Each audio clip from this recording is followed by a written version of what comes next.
Boa tarde, galera! Bem-vindos a mais um webinar aqui com a Mentorama. E hoje nós começamos então a nossa maratona da profissão digital.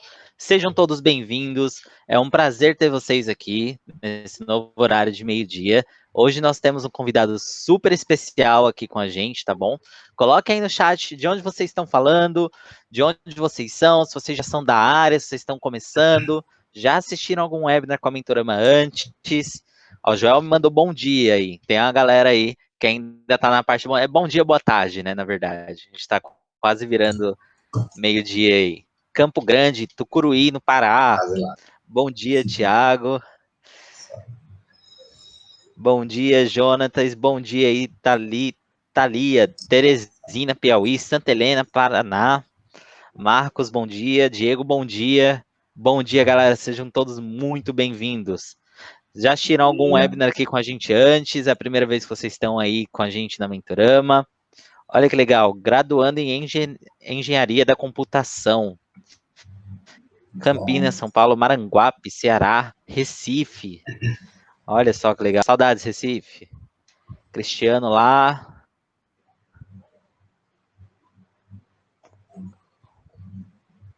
Primeira vez, Thiago, muito bem-vindo à Mentorama, tá?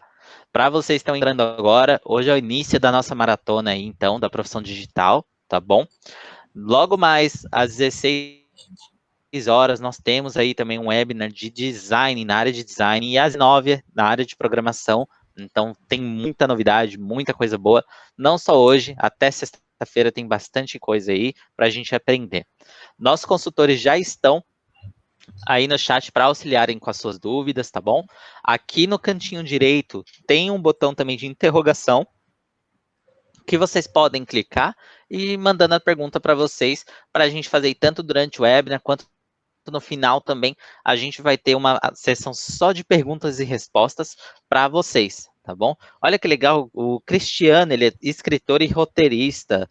Diego já assistiu outros webinars da Mentorama, tem ótimas referências da escola. Muito obrigado, Diego, pela confiança aí. Continua com a gente sempre. Bruno, bem-vindo. Galera, muitos bem-vindos aí. Então, vamos lá, galera. Aproveitem agora, então. Digam para mim aí no chat se vocês conseguem me ouvir bem. Vocês estão vendo a gente bem também? Estão conseguindo ver o slide, o chat? Tá tudo certo aí para vocês, antes da gente começar? Peguem um papel e caneta, anotem todas as informações, abram um bloco de notas no computador, no celular, onde vocês preferirem. Anota que tem bastante coisa boa. Lembrando que vocês estão na câmera, então sorriam. Esse webinar está sendo gravado e vai ser enviado depois para o nosso canal do YouTube. Então vocês podem conferir lá a qualquer momento, assim como os webinars passados também, tá bom? Maravilha, galera. Só para lembrar, então, para todo mundo que está aqui no webinar, vai receber um presente especial, tá bom? A gente está com bastante novidade aí para vocês conhecerem. Lembrando também, galera, para quem está aqui pela primeira vez, nós somos da Escola Digital Mentorama, tá? Temos mais de 3 mil alunos no Brasil, muitos programas de ensino, e na verdade agora nós temos 4 direções de estudo, tá bom? Acabamos de entrar aí com mais uma direção de estudo. Nós temos Game Design, temos a área de programação, a área de design, e agora nós temos a área de marketing também, tá bom? Então tem muita coisa legal. Para quem já conhece, mais uma vez aqui, então, apresentar para vocês os nossos parceiros, tá? Nós temos aí a PicPay, a Amazon, Dextra Digital, a Oasis, a Hoplon, né? A gente tem aí parceiros maravilhosos para acompanhar a gente, tanto aí na parte da mentoria, na parte do ensino, como também na parte para ajudar vocês a ingressarem no mercado de trabalho. Para quem não me conhece, eu sou o Rafael Silva, sou coordenador de alguns cursos aqui na Mentorama, e hoje nós estamos aí com o nosso super convidado especial. Uma salva de palmas aí no chat para o nosso querido Gabriel Orlandelli, da Hoplon. Muito bem-vindo, Gabs. Tudo bem? Gabriel é Game Designer na Hoplon, Studio Head Lead Game Designer no The Vector Mirror Initiative. Então tem muita coisa legal aqui. Gabs, conta pra gente aí então um pouquinho de você para a galera te conhecer. Legal, obrigado, Rafa. Prazer, galera, tudo bem? Eu sou Gabriel e eu trabalho. Esse ano eu estou fazendo 10 anos na indústria de jogos. Trabalho hoje em dia muito mais com game design, mas também trabalho com produção, com empreendedorismo, né, na parte de criar estúdios. também trabalho com marketing, né? E trabalhei já muito com marketing para jogos, então é uma mistureba boa aí, que a gente tem muita coisa para falar, e hoje nós vamos focar em jogos 2D, e vamos falar também das minhas experiências, e enfim, coisas que vocês podem levar para a jornada de vocês, beleza? Tá dando para ouvir bem? Posso começar aqui a minha parte? Pode começar. Estão vendo minha tela, né? Beleza. Ok. Aqui para mim, Gabriel, ainda tá aparecendo a minha. Acho que você tem que clicar lá no compartilhar novamente, é isso. Ah, beleza. Aí, agora foi. Agora Legal. foi. Deixa eu botar aqui. Beleza. Então, nosso bate-papo vai ser sobre games 2D em 2 horas. Então, nessas 2 horas, nós vamos falar um pouco sobre a minha experiência, só para vocês terem um pouco de contexto, né, e quando eu fiz o meu jogo 2D, né, como chegamos lá e o que aquilo resultou também. Depois nós vamos falar um pouquinho mais sobre qual é a estrutura de um jogo 2D, como que um jogo 2D funciona, né, quais são as partes de um jogo 2D. Em seguida, a minha experiência de produção do Beat Evolution, que é aquele jogo que eu trabalhei, e foi o meu primeiro jogo comercial, então foi um jogo muito especial para mim, porque eu sou um grande apaixonado por jogos 2D, ao mesmo tempo que foi o meu primeiro projeto que eu lancei na Steam. Então, foi uma jornada assim, muito interessante, muitas lições ali, e eu vou passar várias delas para vocês. E depois nós vamos falar um pouquinho mais sobre como criar seu próprio jogo 2D, num formato de como que eu começo e como que eu termino também, que é super importante, né? Muita gente começa a fazer vários jogos, mas ainda até mais importante que isso é conseguir terminar a execução disso tudo, né? Então tem alguns cuidados que a gente precisa ter. E para fechar, nós vamos falar um pouquinho sobre como montar a sua própria equipe, né? Então, por exemplo, depois que vocês fazem o curso, e o curso da Mentorama ele é muito legal porque ele traz, né, assim, por exemplo, esses 10 anos de vivência, existem muitas lições ali que a gente traz para vocês poderem dar esse passo acelerado, sabe? E não ter que ficar, né, quebrando a cabeça, às vezes tentando descobrir alguma coisa ou entender alguma coisa, e assim a gente cresce, né, cresce juntos, e enfim, a indústria de jogos, tanto brasileira quanto mundial, cresce, etc. Então, bora começar. Beleza, então, eu comecei minha carreira, eu estudei, na verdade, minha graduação é em Relações Internacionais, com ênfase em negócios e marketing, e isso, assim, né, muita gente que eu estudei junto naquela época, às vezes alguns deles viram e falam assim, nossa, mas muito estranho, né, você estudou RI e foi fazer jogos. Beleza, era um tipo de RI que era bem focado em produtos globais, né, internacionalização, e quando a gente pensa em jogos são sim produtos muito globais. Então, assim, talvez não faça sentido para algumas pessoas, não faça tanto sentido, para mim faz, mas lógico, né? Eu poderia ter estudado diretamente game design, alguma coisa assim, porém, existiam muitos poucos cursos naquela época, né? Acho que no Brasil, naquela época, tinha só um, e, enfim, houve todo um boom, né? Eu tô com 31 anos de idade, se vocês terem uma ideia, então, né, aquilo lá era 2007, 2008, quando eu tava decidindo. Mas assim, sempre tive aquela grande paixão por fazer games, nunca não sabia para onde ir, né? Eu ficava bem perdido, e assim, até num ponto que eu não sabia se era uma opção, sabe? E eu comecei a trabalhar, né, com algumas outras coisas, empreender, e surgiu uma oportunidade de trabalhar numa empresa que era uma publicadora chamada Great Play Network, que era uma publicadora de jogos mobile. E dali foi onde eu despertei essa paixão por games. Trabalhando lá, eu soube, beleza, eu quero seguir a minha vida com isso, né? Eu quero que esse seja o meu foco. Então, isso foi muito legal, assim, né? Mas foi só o começo. Então, comecei a trabalhar lá, eu trabalhei por ali por 1 ano, mais ou menos, e em seguida, Então, assim, a empresa, ela tinha seus investidores, os investidores acabaram decidindo fechar, né, eles estavam buscando um jogo grande, tipo um Angry Birds, vamos supor assim, né, um jogo que explodisse. E, então, por mais que outras coisas estivessem indo bem, né, a gente não encontrou esse projeto, beleza, a empresa fechou. Eu estava me formando e eu falei, bom, eu preciso, né, eu queria saber mais, entender uma base, e eu fui fazer um mestrado de game design nos Estados Unidos, na Full Sail University. Então, lá foi muito legal, aprendi muita coisa. Assim, ele era muito focado, o curso é muito focado em tanto game design quanto produção e também usabilidade, teste, né? São 3 partes do processo de desenvolvimento de jogos que são bem importantes. Mas enfim, o game design lá ele era bem teórico, né? E nós aqui na mentoria nós temos um curso que foca bastante, né, nesses quesitos do game design. Eu sou professor do curso de Unreal Engine 4, ou seja, uma das ferramentas que você usa para criar os jogos, né? E o professor Luciano também é professor lá, então é muito legal, assim, tem as especialidades de cada um, né? Eu sou bem híbrido, assim, né? Enquanto o Luciano ele já foca bastante em arte e também experiência com programação, tal. Então é bem legal que um acaba completando bastante o outro no quesito de experiência. Então isso é bem legal. Enfim, voltando, eu fui para os Estados Unidos estudar e lá já comecei a me enfiar em projetos, assim. Então fica aí uma dica para vocês, né? Então conforme vocês forem pegando um pouco mais de, né, um pouco mais, se sentirem um pouquinho mais confortáveis, começar a ir tentando fazer algumas coisas, juntar com alguns outros alunos, né? Existem isso para praticar é muito bom, porque quando você precisa executar alguma coisa, aí você vê os desafios que aquilo traz, né? Enfim, e era isso que eu estava fazendo lá.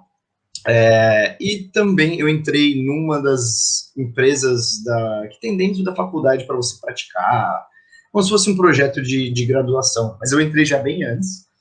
E lá eu criei meu primeiro jogo que foi para público, né, que é Math Racer, é um jogo educacional de corrida com matemática. Um jogo bem simples, a gente fez isso com um programador, a gente pegou os assets online mesmo, assim, né, os assets grátis, e eu fiquei de designer, né, e aí eu coordenei o design ali, o pessoal montou umas pistinhas, os outros game designers,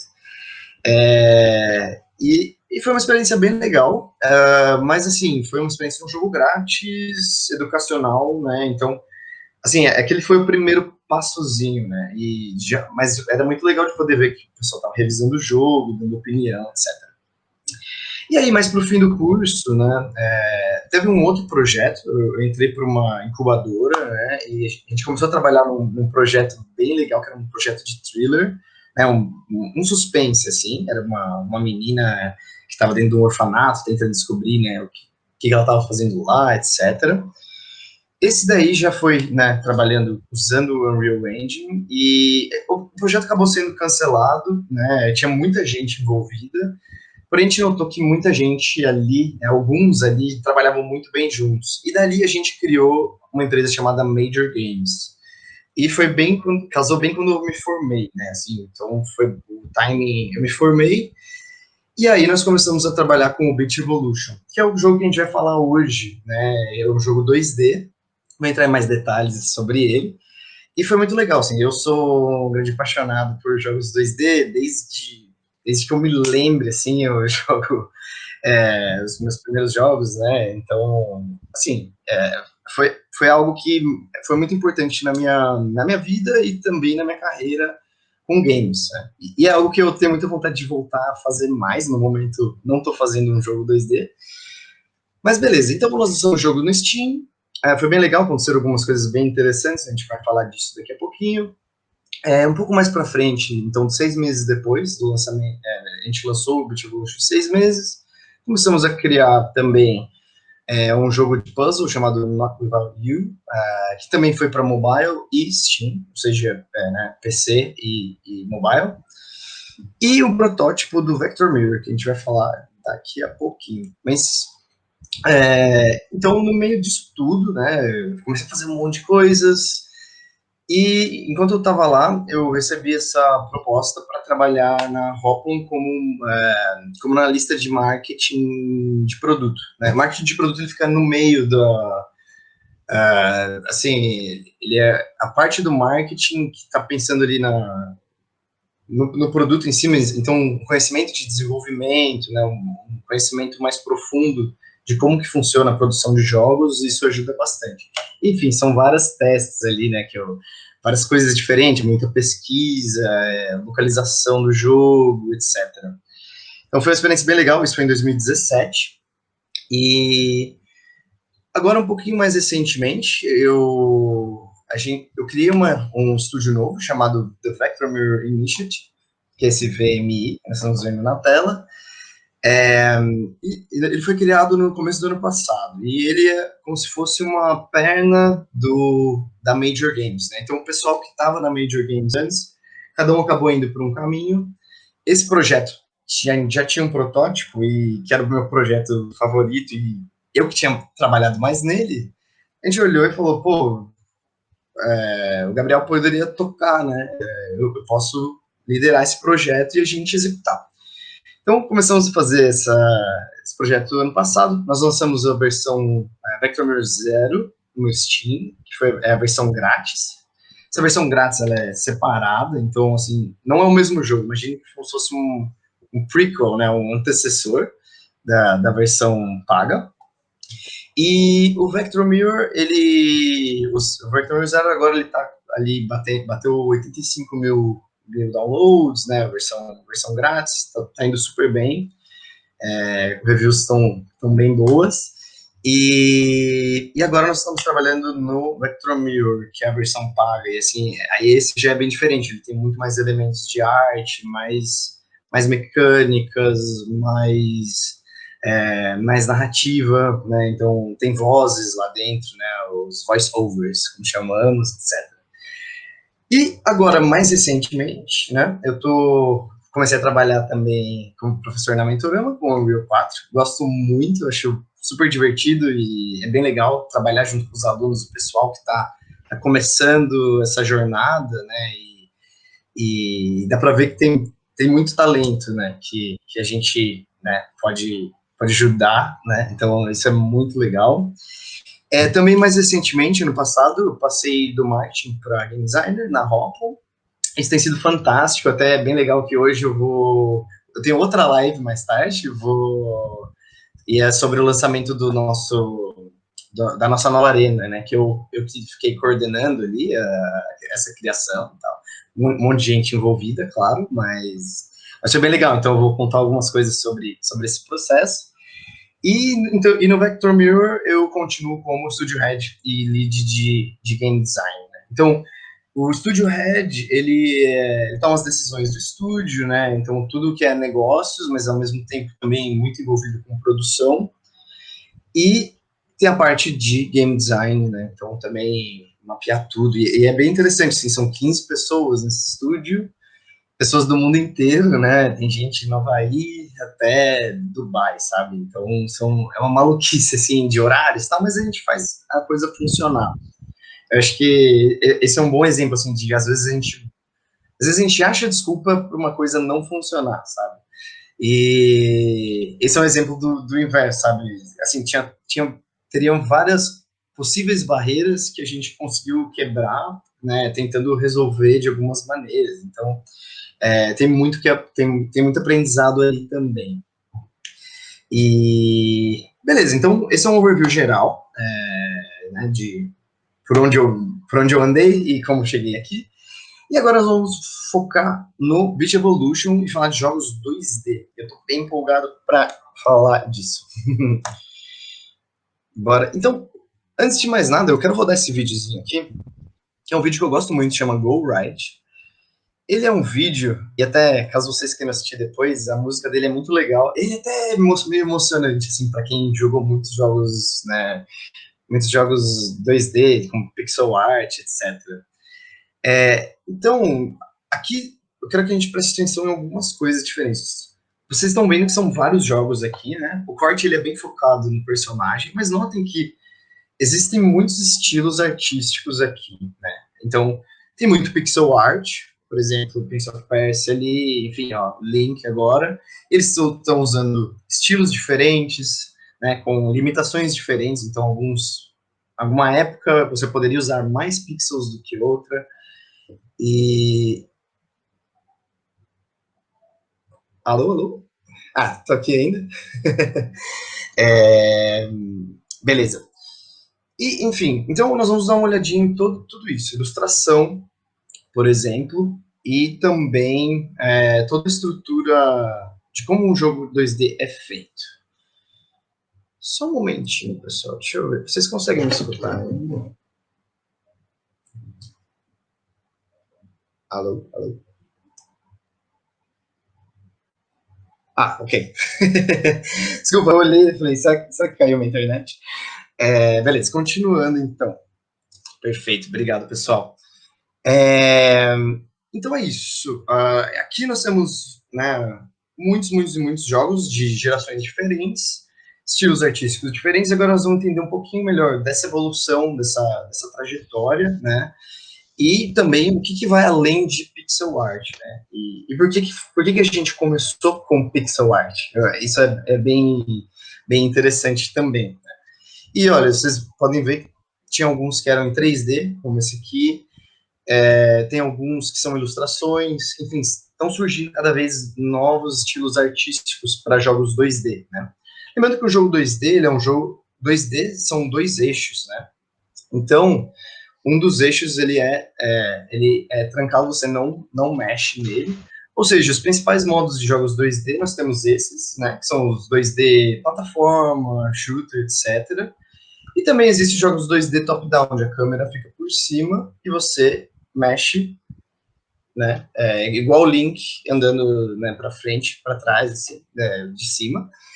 Então, o top-down ele não tem um eixo Z, no caso, né? E, enfim, hoje a gente vai focar um pouquinho mais nos de plataforma. Então, bora começar a falar disso.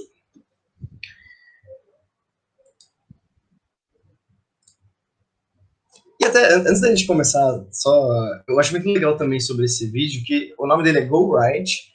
Isso tem uma certa filosofia de game design, que também faz parte da nossa leitura ocidental, né? Aquela coisa de começar da esquerda para a direita, né? De cima para baixo. Então, o Go Right é mais... Ir para a direita é mais natural, né? E isso é uma coisa que a gente até acaba enraizando na nossa cabeça. E é uma coisa bem legal também, porque agora com jogos mais modernos, né, tinha alguns antigos também que quebravam isso, mas alguns jogos começam a usar isso ao favor, né, a favor. Então, por exemplo, alguma coisa que é escondida, você põe um caminho para a esquerda, né, que é um caminho secreto, vamos supor. Enfim, esse é um exemplo bem básico, tá? Mas é legal, assim, são sacadas que só estudando né, esses tipos de jogos, e claro, também o costume, né, e ter jogado muitos desses jogos, imagino que a grande maioria aqui já, né, viveu muitas experiências com esses tipos de jogos, e então isso é bem bacana. Beleza, então vamos falar um pouquinho né, do que é feito um jogo 2D. Beleza, eu acho que assim, uma parte que me chama muita atenção, eu gosto de começar por ela, são, né, os tipos de arte, e a arte dos jogos, ela começou com pixel art, porque a gente tinha uma limitação, né? Os computadores antigos, eles não tinham uma capacidade de gerar, né, muitos gráficos, colocar muitos pixels na tela, né? Então, por exemplo, cada pixel, né, é um dos quadradinhos, e aí, conforme foi possível, né, falar, beleza, agora eu posso colocar esses pixels, eu tenho essa limitação de pixels, né? E aí, de uma geração para outra, isso vai escalando, né? Então, por exemplo, a geração 8 bits para a geração 16 bits, né? E aí você já consegue ter mais cores, mais pixels, e você consegue colocar mais detalhe ali, e até, né, ficando mais bonito, assim, né? A gente já vai dar uma olhadinha em alguns exemplos. Porém, né, os jogos começaram, né, nessa estrutura, mas hoje em dia, né, a gente pode colocar muitos pixels na tela. A gente tem ultra realismo, né, que até você vai jogar, às vezes, algum jogo, especialmente jogos de corrida, né, ou tem alguns jogos de terror, mas enfim, muitos deles, né, e falando isso de jogos 3D, que até entra naquela, às vezes, você pode até confundir as pessoas e falar, nossa, isso aqui é do mundo real ou é do mundo digital, né? Assim, a gente está chegando nesse ponto. Mas, assim, além disso, tudo, né? Porque a gente perdeu todas essas limitações, hoje em dia a gente pode criar jogos com uma pixel art mais complexa, né? Então, misturar pixel art com algumas outras coisas, tipo pixel art com iluminação, né? Ou partículas, etc. E também várias outras coisas, por exemplo, ilustração, né? Como o caso do jogo Hollow Knight. Enfim, tem inúmeros jogos né, que tem que tem um visual e até tem gente que desenha na mão, né? O personagem, o cenário, etc. Então, assim, são muitos exemplos, né? O 3D clássico, então até, por exemplo, o próprio Donkey Kong hoje em dia, né? Hoje em dia, os novos Donkey Kong Country, eles são 3D, 3D, né? E antigamente ele era uma enganação de 3D. E eu vou explicar para vocês o que isso quer dizer daqui a pouquinho. Enfim, existem outras opções também, né? Então, enfim, só para dar uma mostradinha aqui bem rápida, estão pixel art, arte de vetores, né? Que é bem legal, dá para fazer no Illustrator. Então, essa aqui é uma bem legal para começar também, né? Quem tem interesse com arte. Enfim, existem muitos tipos, estilos, né? Cel shading, não sei se você lembra do Zelda Wind Waker, quando lançou e foi feito em cel shading, e foi feito não só pelo estilo de arte, mas também por poder fazer aquilo caber, né? Porque tinha um mar dentro do jogo, etc. Enfim, então, novos estilos estão aparecendo. Então, assim, o que eu falo para todo mundo é mantenham a mente aberta, né? E às vezes vocês acham um estilo novo de arte, né? Então, isso eu acho que é algo muito legal. Beleza. E agora falando um pouco da câmera, né? Então, a câmera 2D, né?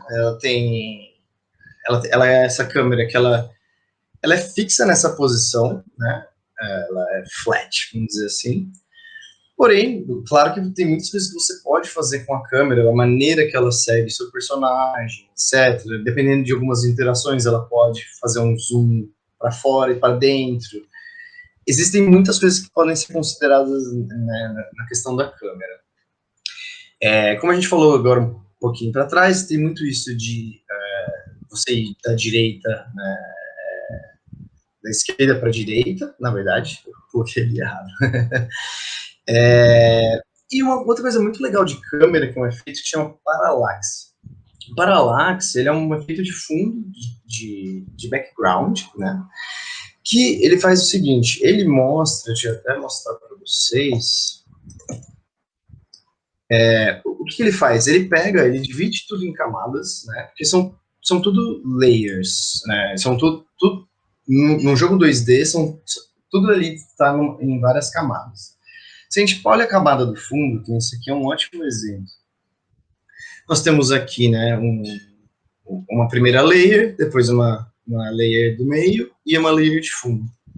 E aí vamos supor que a gente pega essa layer da frente e a do meio, e a gente configura ela de uma maneira que quando o player está andando para frente, uma delas vai se mover numa certa direção e velocidade, e a outra numa outra direção e velocidade. E aí você começa a ter essa impressão de profundidade, né? Parece que você tá ali dentro mesmo, né? Que é até meio maluco, né? Porque é um jogo, sei lá, de pixel art, geralmente. Mas ele consegue fazer esses efeitos. Ou seja, quem descobriu aquilo, né? E as primeiras pessoas que pensaram nessa solução foi algo muito, muito, muito interessante, que é super importante para qualquer jogo 2D. Então, isso é algo super legal de estudar também. Então, o pessoal que tem interesse em arte 2D, recomendo. E a gente também falou um pouquinho, né, da opção top-down. Então, né, aí quando a opção é top-down, a câmera ela vai se mover como se fosse assim, né? E aí ela muda algumas coisas, porém, né, muitos jogos, como vocês já devem ter jogado, né, também usaram pixel art, só que aí a pixel art ela é feita, ela é executada de uma maneira diferente, né? Ao invés de ser de lado, é a visão de cima, né? Então, é bem legal pensar nessas coisas e como que isso funciona dentro do seu jogo 2D. Falando um pouquinho de engines, né? Então, talvez a boa parte de vocês já saibam que é uma engine, ou até em português algumas pessoas chamam de motor, mas basicamente é um software, né, que você usa para criação de jogos. Ele é como se fosse um editor de levels ultra mega, né, robusto, vamos dizer assim. Então, a partir dessas engines, você pode criar jogos, né, os jogos que você quiser. Dependendo da engine, existem algumas preferências, né? Então, é bem legal pensar e ter a liberdade de poder pensar, eu vou fazer esse tipo de jogo, eu vou usar tal engine. Nem sempre a resposta é tão simples, tá? Então, vai depender também do seu time, né? O que vocês já trabalharam, se já trabalharam com alguma coisa, e se não trabalharam, qual que é mais fácil de começar, etc. Então, eu vou falar um pouquinho sobre essas engines. Então, assim, as duas engines mais famosas atualmente, né, na indústria é a Unreal Engine 4 e a Unity, né? E a Unreal Engine é um pouquinho mais nova, mas, assim, também já existiam outras versões, né? O DK, Unreal Engine 3, enfim. Enfim, mas dessas duas engines, né, existem algumas diferenças. A Unreal, ela traz muita coisa já dentro dela. Então, por exemplo, a Unreal, ela é famosa, uma das coisas que deixa ela mais famosa é de quando você coloca as coisas ali dentro, né, especialmente 3D, ela é muito, muito boa para 3D. Você coloca, vou fazer uma casinha lá. Você faz uma casinha na Unreal, faz uma casinha na Unity, por ela ter por ela ser mais robusta nesse sentido, já trazer algumas coisas, de iluminação, etc., essa casa vai ficar mais bonita na Unreal. Porém, você pode chegar nesse nível com a Unity também, só que você vai ter que adicionar, né, essas funcionalidades. Então, assim, existe também um trabalho de decidir o que você vai colocar ali dentro.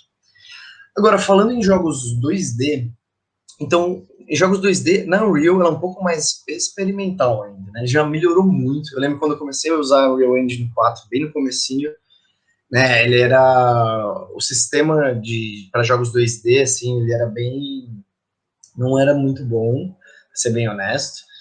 Porém, ele tem evoluído muito, muito e ainda está evoluindo, né? Só que eles focam muito também no 3D. Enquanto a Unity está com um sistema muito legal de 2D. E então, assim, eu acredito que olhando uma e outra, talvez seja mais fácil começar na Unity se você for só fazer jogos, né?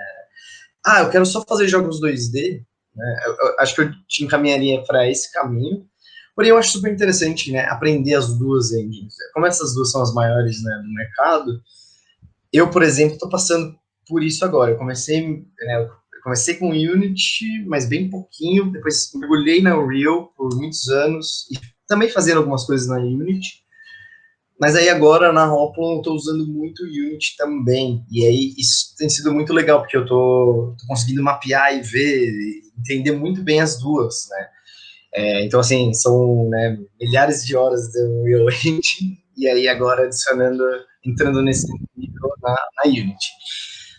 E tem uma palestra do professor Luciano que ele entra em bastante detalhe. Tem lá no YouTube, caso vocês queiram entender melhor. Não é tão voltado para o 2D, mas qual é a diferença da Unreal para a Unity, né? E é bem bacana, assim, tem muita informação boa lá.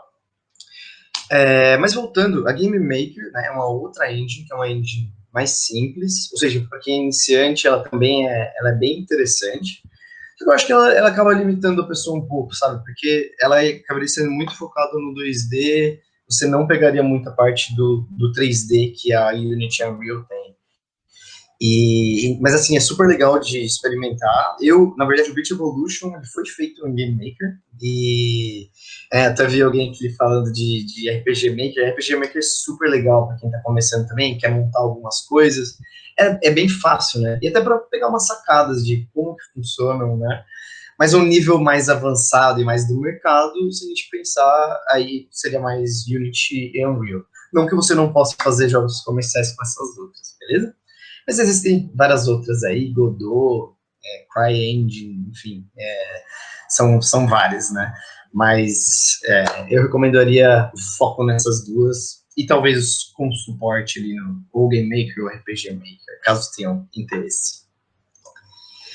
Beleza, e agora falando um pouquinho sobre, como que os jogos 2D funcionam. Então, primeiro de tudo, né, vamos olhar essa imagenzinha aqui do Mega Man.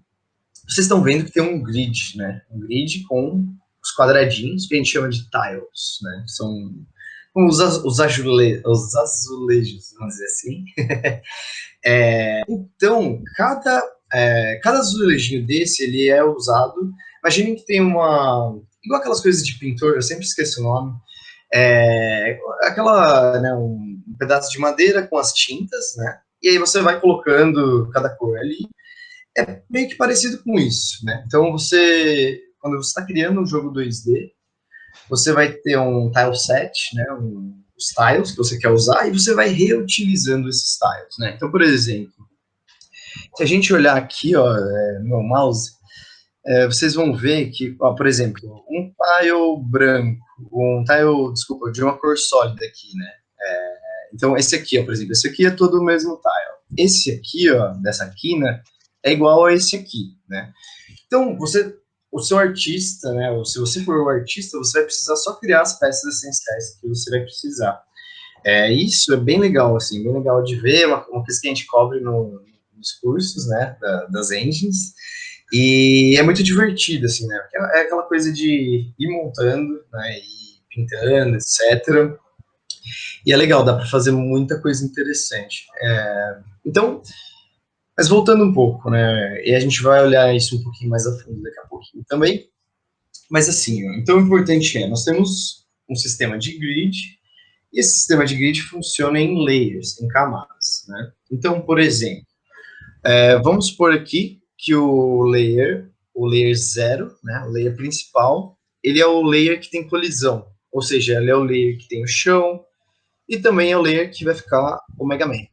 Então, aqui, ó, por exemplo, quando você vai configurar, né, o que você está colocando no jogo, você vai lá, layer 0, e aí vai lá, pintou o chão, esse chão vai ter colisão, colocou o Mega Man lá, e agora eu quero fazer o fundo. O fundo, ele está no layer -1, ou seja, o layer -1, ele não vai afetar esses que estão no layer 0. E, enfim, você pode colocar vários layers e criar profundidade com isso. Então, isso é muito legal. Dá para fazer muita coisa nesse sentido, sabe? E, enfim, voltando agora também, nós temos as sprites. Uma sprite, o que ela é? Uma sprite, ele é o asset, né? Eles são objetos desse jogo 2D, que esse objeto ele tem uma animação, ou seja, qualquer coisa que se move dentro do jogo, ele vai ser uma sprite. Então, o Mega Man, ele tem a sprite dele, que vai ter, né, cada frame, né? Então, por exemplo, ele se mover aqui um frame, aqui um frame, aqui um frame. Esse frame vai fazer um loop, né? Então você configura essa sprite com as animações, e aí, ele andou, ele vai fazer um ciclo, depois ele repete, repete, repete. Ou seja, pensando em fazer games, isso é muito legal, porque tudo é muita economia que a gente faz, né? Tanto essa coisa de pintar os tiles, né? Usando só algumas poucas peças. Uma animação que ali tem 8 imagens, mas ela fica o jogo inteiro ciclando, né? Num loop. Isso são sacadas muito legais, né? E assim, games tem muito disso, de tentar fazer uma coisa mais enxuta, né? Então isso é bem legal. Ô, Gabi, a Natália perguntou se em um jogo 3D é correto chamar de sprite também, ou se tem outro nome. Então, em jogo 3D a gente não chama de sprites, tá? Assim, eu já vi alguns casos de gente falar, mas assim, sprite é uma nomenclatura mais de jogos 2D mesmo. E aí, nos jogos 3D, a gente usa, né, as meshes, né? E aí tem static mesh, né, que é a mesh que não se move, e também as mesh que tem esqueleto, né? Então, as meshes que tem esqueleto, ela tem alguma animação, e aí, então, assim, eles são bem similares, na verdade, né? Mas elas são uma estrutura diferente, porque a sprite, ela usa, é como se fosse não uma foto, né? Mas é uma imagem que, né, elas vão mudando. Então, por exemplo, uma moedinha de pixel art, né? Às vezes ela tem bem poucos frames, que ela faz o ciclo ali. E aí, isso numa animação 3D, a gente a gente nunca chamaria de sprite, tá? Mas, assim, eu já vi gente que já trabalhou muito com 2D e falar, e dá pra entender, sabe? Porque a pessoa falou, pega lá, sprite, não sei o quê. Não, beleza, se quiser mexe. Mas sim. Mas é uma ótima pergunta, isso é bem legal, assim, porque existe um pouco da nomenclatura dos dois lados, então, bem legal, muito bom. Isso, exatamente, exatamente. Imagens, frames, que viram uma animação. Perfeito. Exatamente. E isso é uma coisa bem legal de brincar com, é bem bacana. No curso a gente até, né, traz sprites de outros jogos, enfim, monta o que quiser ali, né. Isso aí, Fernandes, exatamente, polígonos, exato. Então, são estruturas diferentes. Não seria correto chamar um objeto 3D de sprite, tá? Mas, assim, logicamente é parecidinho, assim, daria para entender se alguém falasse, né? Beleza. E aí, falando um pouquinho também de level design, né? Level design, Bom, level design é super importante em qualquer jogo. Eu sou meio suspeito para falar, porque é uma parte que eu gosto muito, mas com o Beat Evolution eu trabalhei muito com level design e tem muito que você pode fazer com isso, né? Então, por exemplo, no layer 0 tem o chão, aí tem uma outra layer ali que você tem tipo uma plataforma que quando você consegue atravessar, né, por baixo. Então, assim, entram as coisas de código, né? Beleza, essa layer está usando tal coisa. Ou você pode fazer esse objeto de alguma outra maneira, né? E deixar ele, enfim, como um objeto mesmo e não pintar ele com tiles. Enfim, existem vários jeitos de fazer isso, né? Então, é algo bem interessante assim, de se pensar.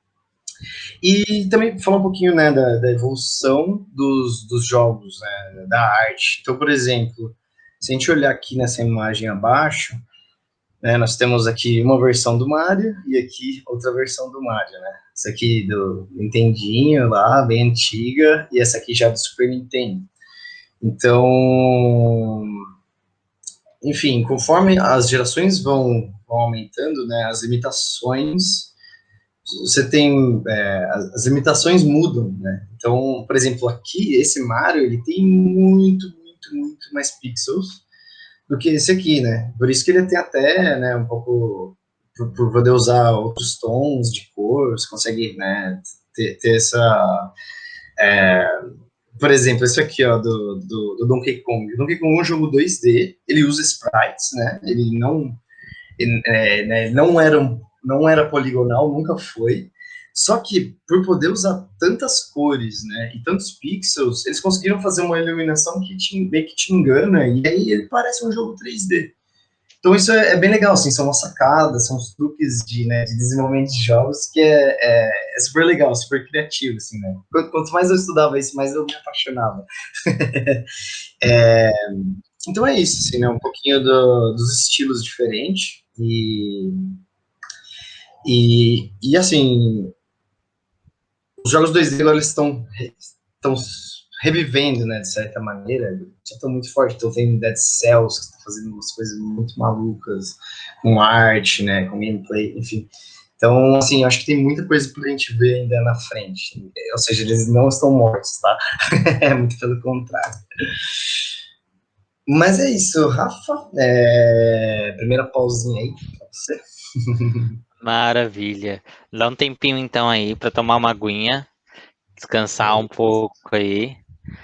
Vamos lá, galera. Como eu falei para vocês, né? Hoje a gente está começando aí então a nossa super maratona de webinars, maratona das profissões, tá bom? Então hoje nós estamos aí com o nosso queridíssimo Gabriel Orlandelli, que é mentor da Mentorama.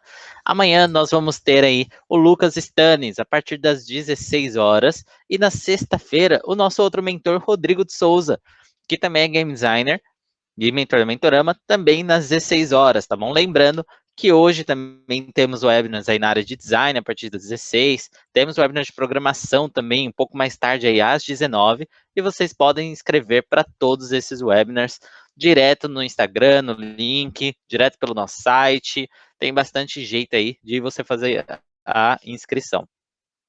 Aproveitando, né, Agora que nós estamos nesse cenário de pandemia, né, a galera aí tá um pouco preocupada, como é que tá a área, como é que tá acontecendo. Eu acredito que pelo menos cada um de vocês jogaram aí 1 ou 2 jogos durante esse período de pandemia, né? Então, a gente sabe aí, né, que a área de games, ela tá vivendo um boom aí impressionante, né? Continua crescendo, desde de 2013 ela não para de crescer e praticamente dobrou o tamanho, né? Gerou uma receita aí de mais de 180 bilhões de dólares. Então, é uma área que tem crescido bastante, né?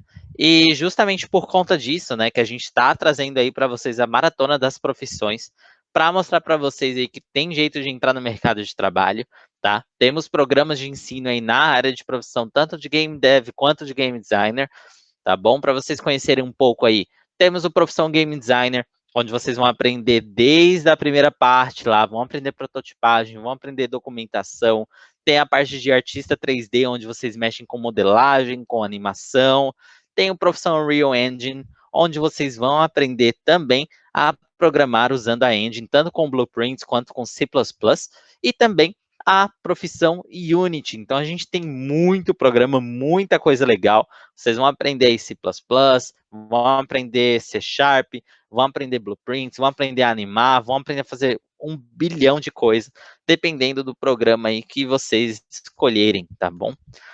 Como que funciona, então, os programas de profissão de ensino, né? Os nossos mentores, eles são profissionais, né, que estão inseridos no mercado de trabalho, como vocês podem conhecer aqui o próprio Gabriel, né, que está aí na área há quase 10 anos, né, completando 10 anos agora em 2021. Temos também uma galera de super de peso, que vocês podem conferir aí no nosso site, depois que eu vou deixar aqui para vocês. Né, os programas de ensino, eles são indicados para pessoas que estão querendo aí entrar na área, né, ou que já são da área e querem um aperfeiçoamento, querem fazer uma reciclagem aí, ou para quem quer começar do zero mesmo, tá? E esses programas, eles são incluídos aí de 3 ou até mais cursos, tá? Para formar o nosso programa profissão. Que ele é como se fosse um intensivão completo aí das habilidades que vocês vão ter que usar aí na área de trabalho, tá? Lembrando também que todos os nossos programas, eles têm aí trabalhos que vocês vão realizar portfólio, vocês têm aí como funciona, né? Assiste a aula online, faz as atividades, conversa direto com o mentor, vocês têm as atividades, as tarefas de casa que vocês fazem, e aí os próprios mentores vão fazer a correção, vão dar um feedback ali para vocês realmente saírem com uma carga muito boa. Tem a parte da mentoria, que eu já mencionei um pouco aqui para vocês, tem aí para vocês verem um pouco de como é a nossa plataforma, tem a aba discussões, para vocês já começarem a fazer o networking de vocês, já debaterem sobre alguns assuntos da área, que é bem legal. Tem o nosso serviço de atendimento, que começa desde aqui, com a galera que está aí no chat, auxiliando aí nas perguntas, nas dúvidas que vocês têm em relação à Mentorama, tá bom? Tem também aí o nosso suporte, que eu vou deixar aqui para vocês logo depois, e vocês têm a oportunidade de começarem a conversar com o nosso suporte, tirar 1 bilhão de dúvidas também. Tem a comunidade, Gabriel mesmo pode falar para mim o quão é importante, né, você criar essa comunidade, tanto antes de iniciar aí na carreira, quanto durante, também depois, para você já começar a conhecer a galera que é da área, já começar a fazer até sua clientela, para começar legal aí e já ter bastante contato, né. Depois também vocês têm aí um currículo vasto, muita coisa, para vocês aí serem inseridos no mercado de trabalho, tá bom? Cada currículo aí condizente com o programa que vocês escolherem.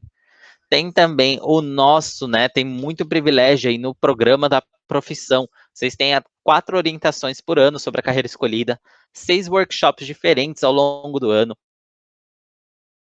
Tem consulta ao vivo com os mentores. Tem também a nossa parte do centro de carreiras, né? Onde vão te ajudar a organizar um portfólio, um currículo legal para vocês entrarem no mercado de trabalho. Tem entrevista de teste para vocês se prepararem. Tem também até 3 entrevistas aí com as nossas empresas parceiras para você já ingressar no mercado de trabalho. Tem a consultoria personalizada, tem consulta ao vivo com os mentores, com o centro de carreiras. Tem o Mentorama Game Lab, maravilhoso. Mentorama Game Lab, vocês vão aprender aí como fazer um jogo desde o zero, vão montar a própria equipe de vocês dentro da Mentorama com outros alunos de outras áreas para montar um jogo do zero. E aí, com a ajuda dos profissionais, né, sendo o jogo lançado, aí a Mentorama vai dar todo o apoio para vocês lançarem esse jogo. Então tem muita coisa muito legal para vocês aproveitarem, tá bom? A partir desse momento, então, vai aparecer aqui para vocês um botão bem aqui em cima.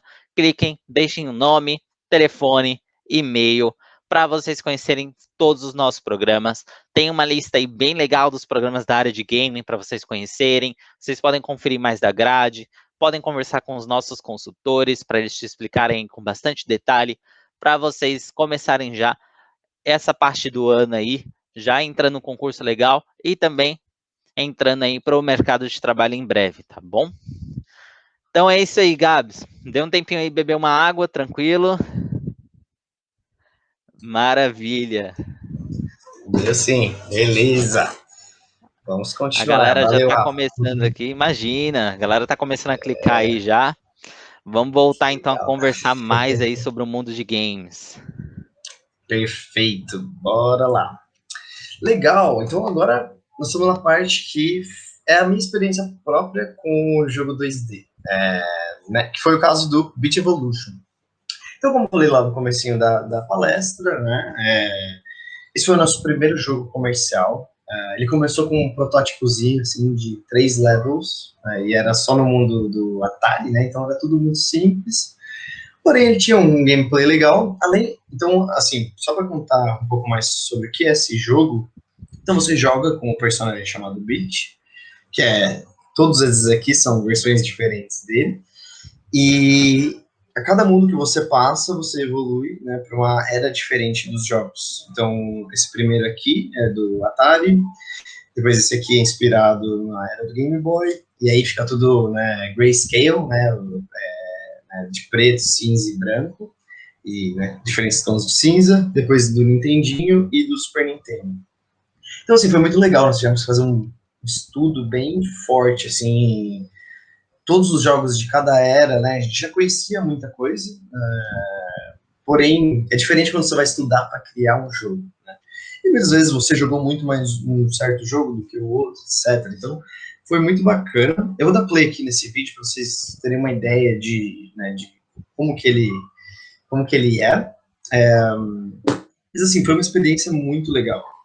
Na verdade, eu chamei, por muito tempo eu chamei, às vezes ainda chamo a Era de Ouro, assim, né, porque foi uma época muito divertida pra gente. Então, eram 5 pessoas que iam na casa de uma dessas, né, a gente tinha a casa do Connor, no caso, e, enfim, a gente trabalhava dali, né, e era todo dia, assim, e todo mundo muito motivado, né? Era engraçado, a gente estava nos Estados Unidos, às vezes era feriado lá, e ninguém nem sabia que era feriado, e estava lá trabalhando até 10 da noite, feliz, queria ficar lá, sabe? Então, assim, foi um momento muito bom, né?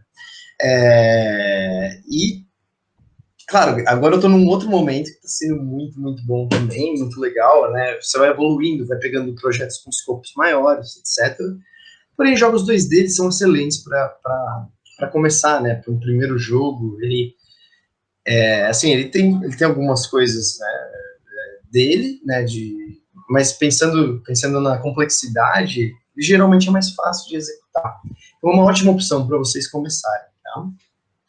E beleza. Então, eu vou falar um pouquinho desse jogo. A gente começou com um protótipo, né? A gente começou. Tinha 5 pessoas que trabalhavam ali no período, né, período completo, então pelo menos 8 horas por dia. Na verdade, a gente fazia uma média de 10. Então era um produtor, um programador e 3 designers, né? Desses designers, eu era um deles e eu que estava liderando a equipe de design ali. Mas era legal porque todo mundo ali era envolvido no game design, né? Eu sou da filosofia, eu gosto muito, e acho que isso funciona muito bem, que, né, por mais que você tenha uma posição, né, você esteja numa posição de game designer, isso não significa que você, né, você é o rei da cocada e todo mundo tem, assim, o ponto que eu quero chegar é, todo mundo ali, né, todo mundo que trabalha com games é muito apaixonado por aquilo, joga muitos jogos, então eles provavelmente têm opiniões interessantes e coisas, considerações para você. Então, assim, o designer, pelo menos, né, assim, muita gente fala isso, eu acredito muito nisso também, que o designer ele tem que, claro, trazer as ideias, né, mas não é uma questão de impor a ideia, mas é questão de processar tudo, né, ver o que os outros estão falando, a pessoa que está testando, olhar aquilo e falar, ah, beleza, eu acho que eu consigo resolver isso fazendo isso aqui, né? E sem quebrar outras coisas. Então, assim, é uma grande dança, assim, mas é muito divertido, né? Eu acho isso muito legal. Então, assim, até hoje estou empolgadão para mostrar a arena nova aqui do Heavy Metal Machines. Isso vai ser bem legal, assim. E então é isso. E aí, voltando para o Beat Evolution, então nós tínhamos essas 5 pessoas, e aí a arte e o áudio, a gente tinha pessoas trabalhando meio período, as horas que davam, e enfim, só de artistas a gente trabalhou com uns 8, né? E de áudio tinha uma equipe de 4 pessoas, ou seja, era até que uma equipe bem grandinha, assim, contando todo mundo, né? Mas né, muito estava sendo feito ali, né, o tempo que foi gasto mais foi o pessoal ali dos cinco fundadores, né? E, enfim, aí a gente começou também a experimentar com algumas coisas, com documentação. Documentação é uma coisa super importante, pessoal, e né, para quem está fazendo o curso de game design, ou quem vai fazer, isso é muito legal, né, e os professores lá, o Rodrigo fazendo um trabalho super legal, até a gente conversou esses dias, né, com os alunos sobre GDD, né, GDD é um Game Design Document, então, cada projeto ele tem o seu Game Design Document, e aí você, né, como game designer, tem que tentar entender o que precisa estar ali, né? Então, e às vezes também, eu quero fazer um GDD de um jogo gigante. O seu GDD vai ser gigante. Então, assim, galera, é importante tentar pensar, né, em escopos menores primeiro, para vocês conseguirem executar. A gente vai falar um pouquinho mais disso daqui a pouquinho. E aí, então, sobre o Beat Evolution, então, nós começamos a documentar algumas coisas, planejar quais tipos de level, quais cenários, né, muitos jogos usam, quais que a gente quer usar em qual. Foi muito divertido.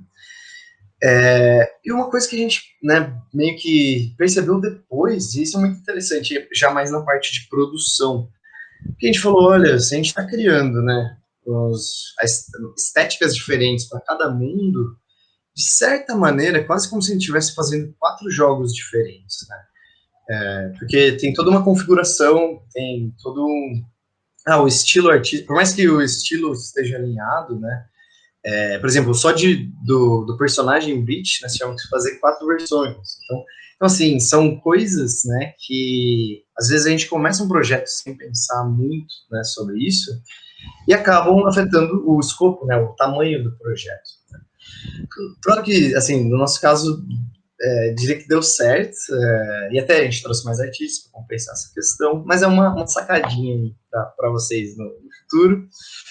E assim, foi muito legal também, entender a evolução dos jogos, né, como que uma coisa levou a outra. Então isso é legal, eu recomendo que vocês, né, peguem vídeos de YouTube, comecem a olhar até os jogos que vocês gostam, né, como que isso evoluiu, até coisas novas, né, por exemplo, como que o Zelda Breath of the Wild evoluiu de uma estrutura que era bem diferente, até, na verdade, né, que era, de certa forma, bem mais linear, né, foi para um open world, mas mantendo a essência da série, né. Isso, é genial da Nintendo de conseguir fazer isso. E, enfim, e eles têm os desafios deles também, né, para superar. Então, assim, não é algo simples, mas é algo que, né, vocês ir se acostumando a pensar nessas coisas ajuda muito, assim, a você entender onde se posicionar, né, onde seu jogo se posiciona, etc. E então é isso. Assim, jogos 2D, para quem está começando, se estiverem pensando em fazer como primeiro jogo, super legal. É um ótimo caminho para começar e fazer um jogo, né, comercial. Vamos para o próximo slide. Beleza. E aí eu vou mostrar um pouquinho aqui também. Lembra que a gente falou, né, das pecinhas, da paleta do artista? Então é isso aqui que a gente está olhando. Esse aqui é um tile map. Então, esses aqui, imagino que vocês já tenham reconhecido aí, mas né, do Mario. Então, só com isso você consegue, né, criar né, uma variedade de fases, né, de desafios, etc. Ou seja, ele está usando uma imagenzinha só, né, dentro do jogo, né, pensando antigamente.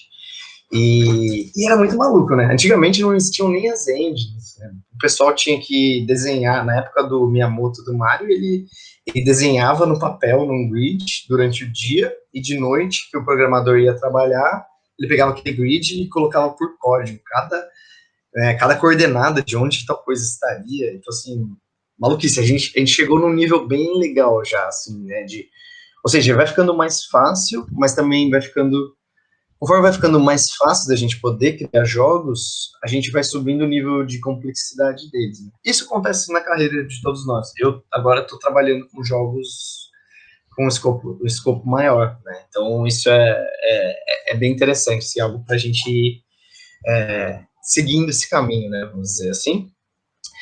É legal. E assim, level design também tem umas outras coisas bem interessantes. Então, por exemplo, quando você vai trabalhar com level design, como tudo está num grid, aí você vai pensar no personagem. Ah, beleza. Então, o meu personagem, ele consegue pular X tiles de altura, ele consegue pular X tiles de distância. Enfim, você vai tirando essas medições, né? Então, não só do personagem, mas do inimigo, de um objeto, né? Um environment object, né? Um hazard, enfim. E você vai montando né? Como que isso tudo funciona junto. E é bem legal. Então, por exemplo, quando eu sei, já enraizei na minha cabeça que, meu personagem ele pula 5 tiles. Então, quando eu tô fazendo design, eu já sei, eu quero que esse pulo seja bem no limite, assim. Então, eu vou deixar os 5 tiles, né?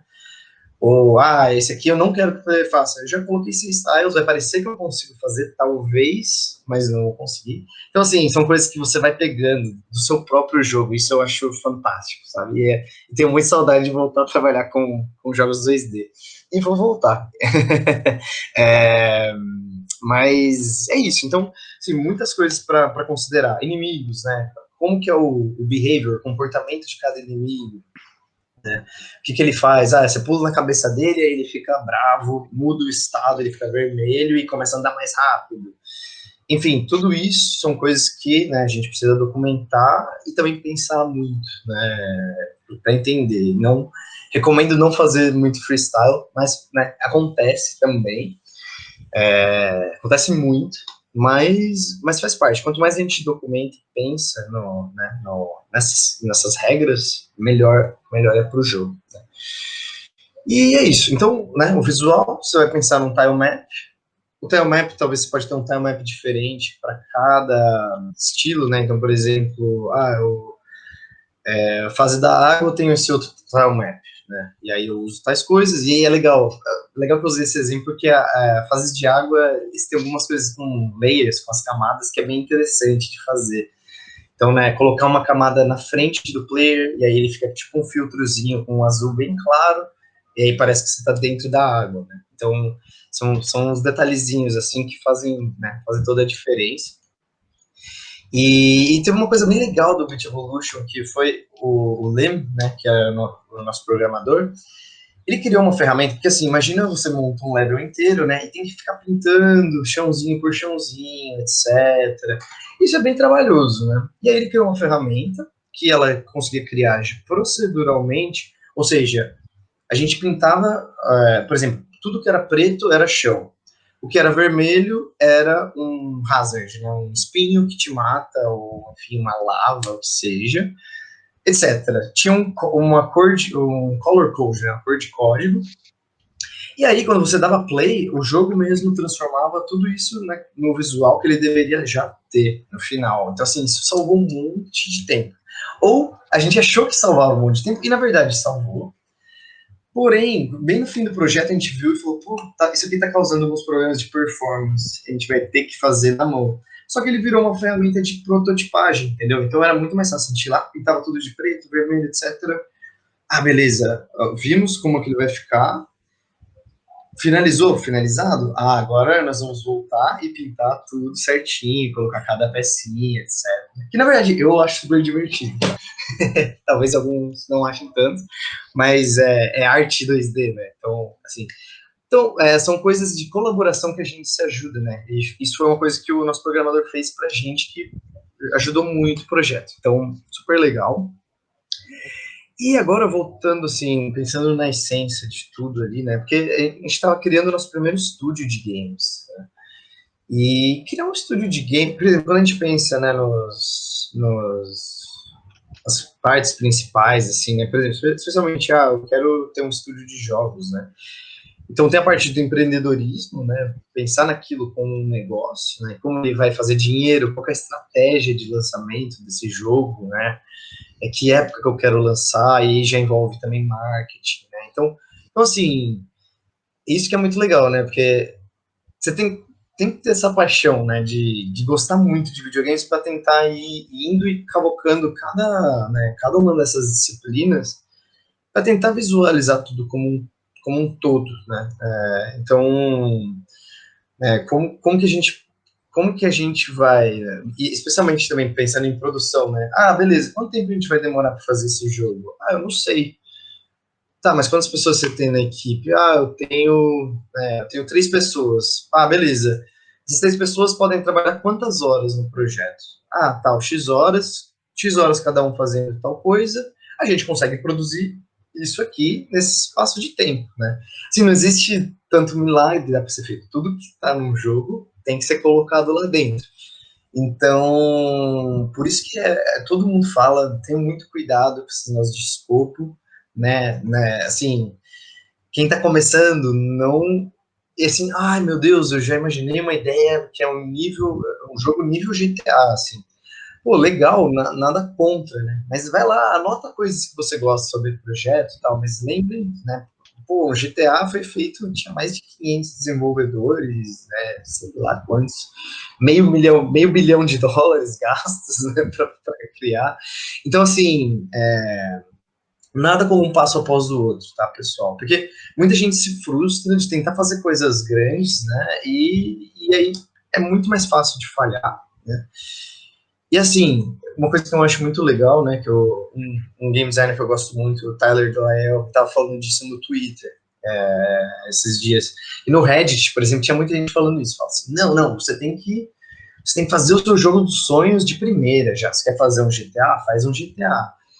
Só que assim, né, eu entendo até um pouco da lógica. Eu não sei se a pessoa que falou aquilo, né, já trabalha na indústria, eu chuto que não, porque quando você faz algo assim, né, tem aquela coisa de buscar, puxar mais, mas o nível de complexidade é tão grande que, assim, é desnecessário, sabe, vai te desgastar muito. Então, assim, é legal começar um pouco do mais simples, ainda tendo desafio, sabe? E não, né? Vou fazer um Mass Effect aqui, eu tenho esse documento de narrativa de 500 páginas. Pô, legal. Vai ter um momento que você vai poder usar ele e executar ele da maneira adequada. Então, assim. E aí, a hora que vocês estiverem começando também, pensar, né? Então, assim, estudem também, né? Pensar em produção, né? Que ferramenta que eu estou usando para fazer as testes, né? E traquear tudo isso os bugs que são reportados, né? Você tem que anotar isso. Muita gente que vai jogar seu jogo e esses bugs não podem ficar no ar, né? Você vai esquecer, provavelmente. Né? Então, exige muito esse trabalho delicado de ir puxando essas coisas e analisando tudo. Então, é super importante. Né? E aí, quando vocês criarem um estúdio também, né, caso sigam esse caminho, a gestão da equipe é super importante. Né? O que eu gosto de falar para todo mundo por exemplo, às vezes existem alguns papéis mais acima, né, hierarquia, etc. Mas todo mundo ali é super importante para o projeto, especialmente, né, por exemplo, projetos menores. Né? Vamos supor ali no Beat Evolution, a gente estava em 5. Vamos supor que alguém ali tinha ficado doente uma semana, sabe? Aquilo ali já impacta, já atrasa várias outras coisas que a gente tinha planejado. Não que fosse, não posso ficar doente? Não, pode, né? Mas assim, então como que, pensando em produção, como que essas coisas se ajustam, né? Como que eu deixo tempo extra para a pessoa, né, também poder... eu estimei que isso ia levar uma semana, mas na verdade levou 10 dias, né? Você podia alocar já 10 dias, enfim. São algumas coisas, a gente fala um pouco disso também, né, no curso, eu tenho um módulo lá no curso de Game Design falando bastante disso, bem bacana, e assim, eu adoro, né, porque às vezes a gente tem muita gente muito talentosa que sabe executar, fazer jogos bons, porém daí não prestou muita atenção nessas outras partes, né? Então, isso é super importante e cuidem bem da equipe de vocês, porque se sai um, é complicado, assim, por trás do jogo é a equipe, né, que fez. Então, assim, sem essa equipe o jogo não existiria. Então, algo para se ter em mente. E aí, aproveitando o embalo, a gente vai começar a falar, então, né, algumas dicas, né, de como começar tudo isso.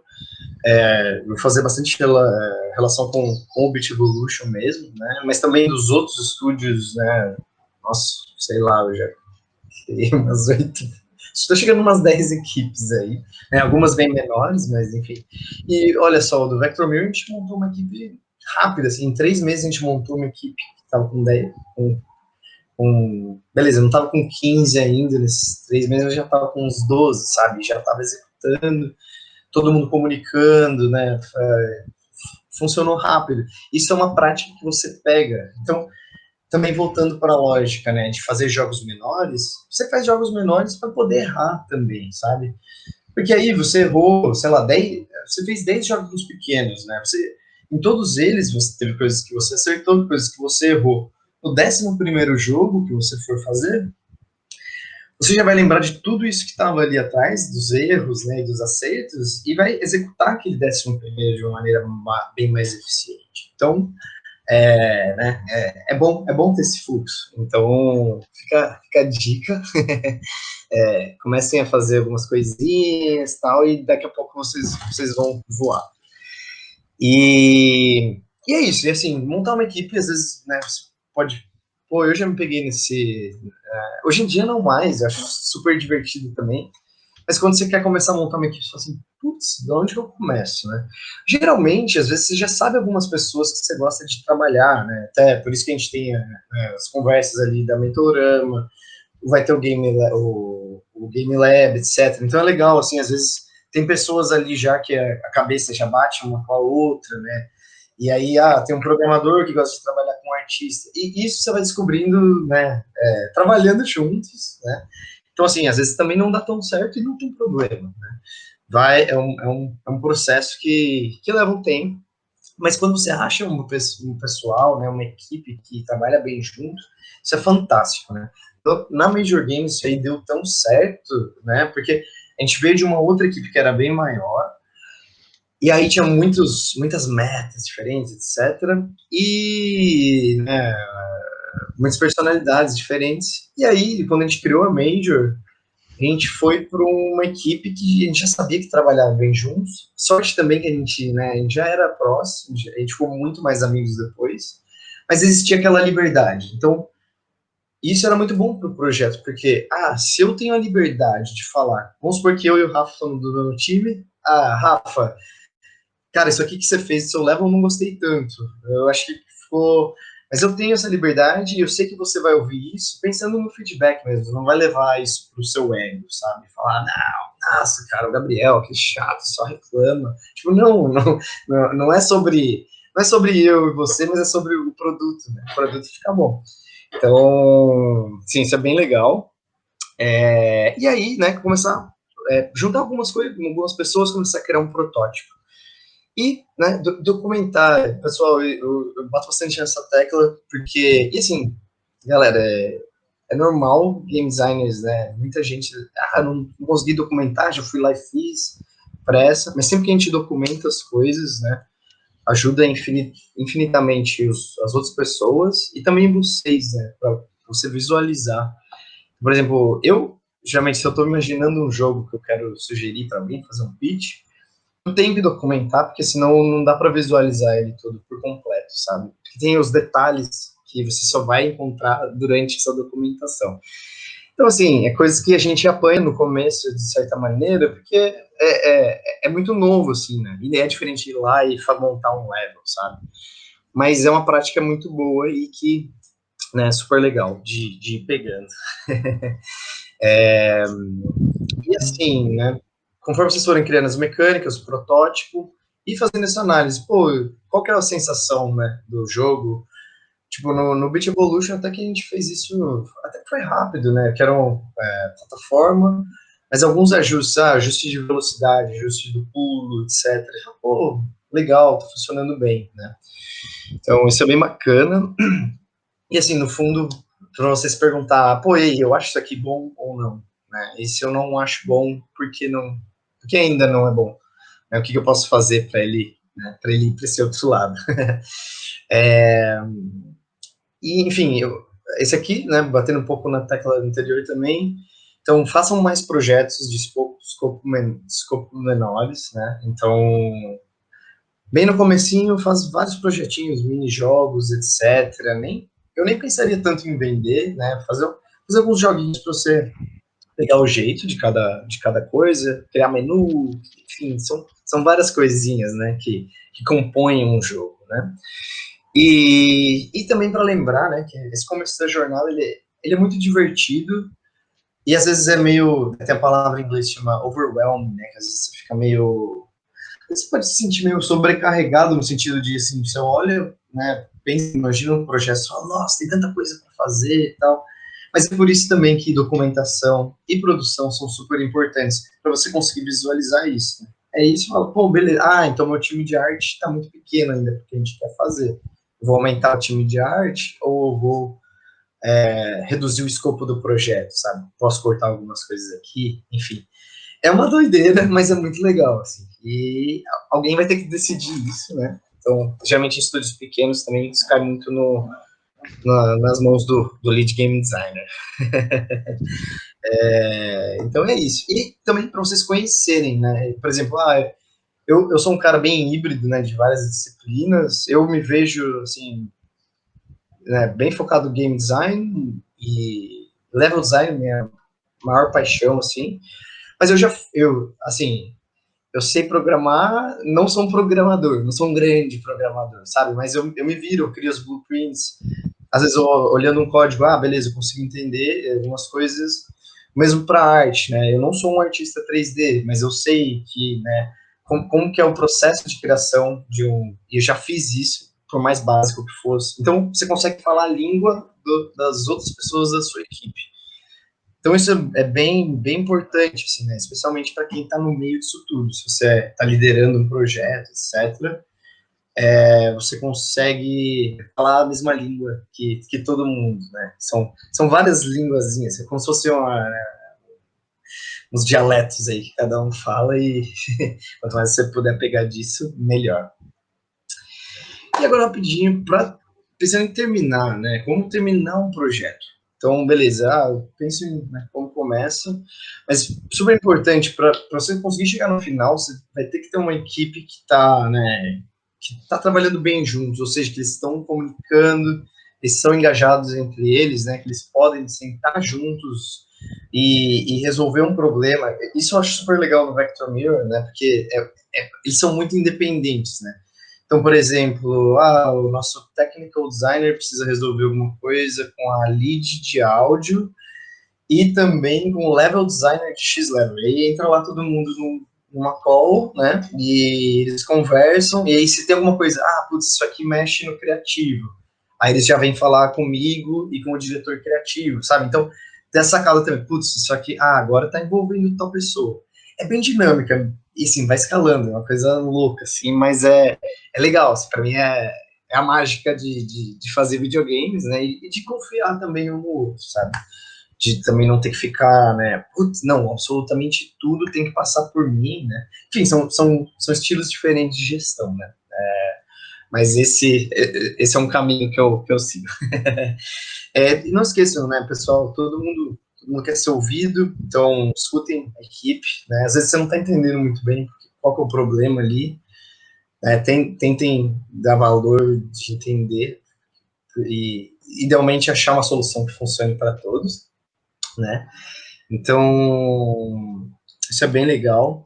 E assim, quando vocês começarem a fazer jogos que vocês querem vender, aí já entra um outro nível, a barra sobe no sentido de tentar pensar em todos os aspectos, né? Que envolve um pouco o que a gente estava falando. Então, é o game design, mas é também a produção, é a estratégia de venda, né? Quanto mais vocês conseguirem pensar, maiores as chances de ter sucesso, né?